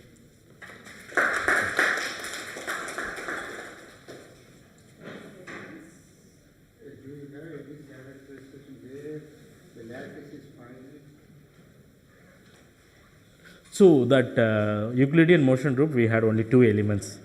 Only 2 elements. So not even finite, but we can have finite breadth. We call it as finite. That is, but there is a situation where even the length of the semilattice, there are some difficulties in such things. But for particular groups, when it is, if it is not infinite on both the ends, if it is only infinite on one end, there is results. Yes, characterization, complete description. There is also corresponding fusion of compatible systems corresponding to that, such that all the maps should commute and how it is like coming into. So Ross is part of writing the entire thing together. That is sort of Ross's creation. So these things isolating for such groups, we can take this diamond lattices, but for any Boolean lattice, Ross has cooked an example, and that is an abelian example. That is actually a discrete example though. So the consideration that he has is, so Z with the product of this countable copies of Z, and for any subset of this natural number, he describes a topology. And that corresponds to, so what we do is we split this into the one corresponding to A times the one corresponding to rest of them. Then from here we just almost periodic, we just almost period, we put a compact. This is almost periodic part, and this, and the map that makes this continuous, we take that topology. And that topology corresponding, now we get a topology corresponding to every subset of natural numbers. Now we can create as many lattices that we would like. What happens with the group structure? So even if we are trying for, it's very hard to even get a Venn diagram for 5 things together. It goes crazy, yes. Pictorially it may not be possible.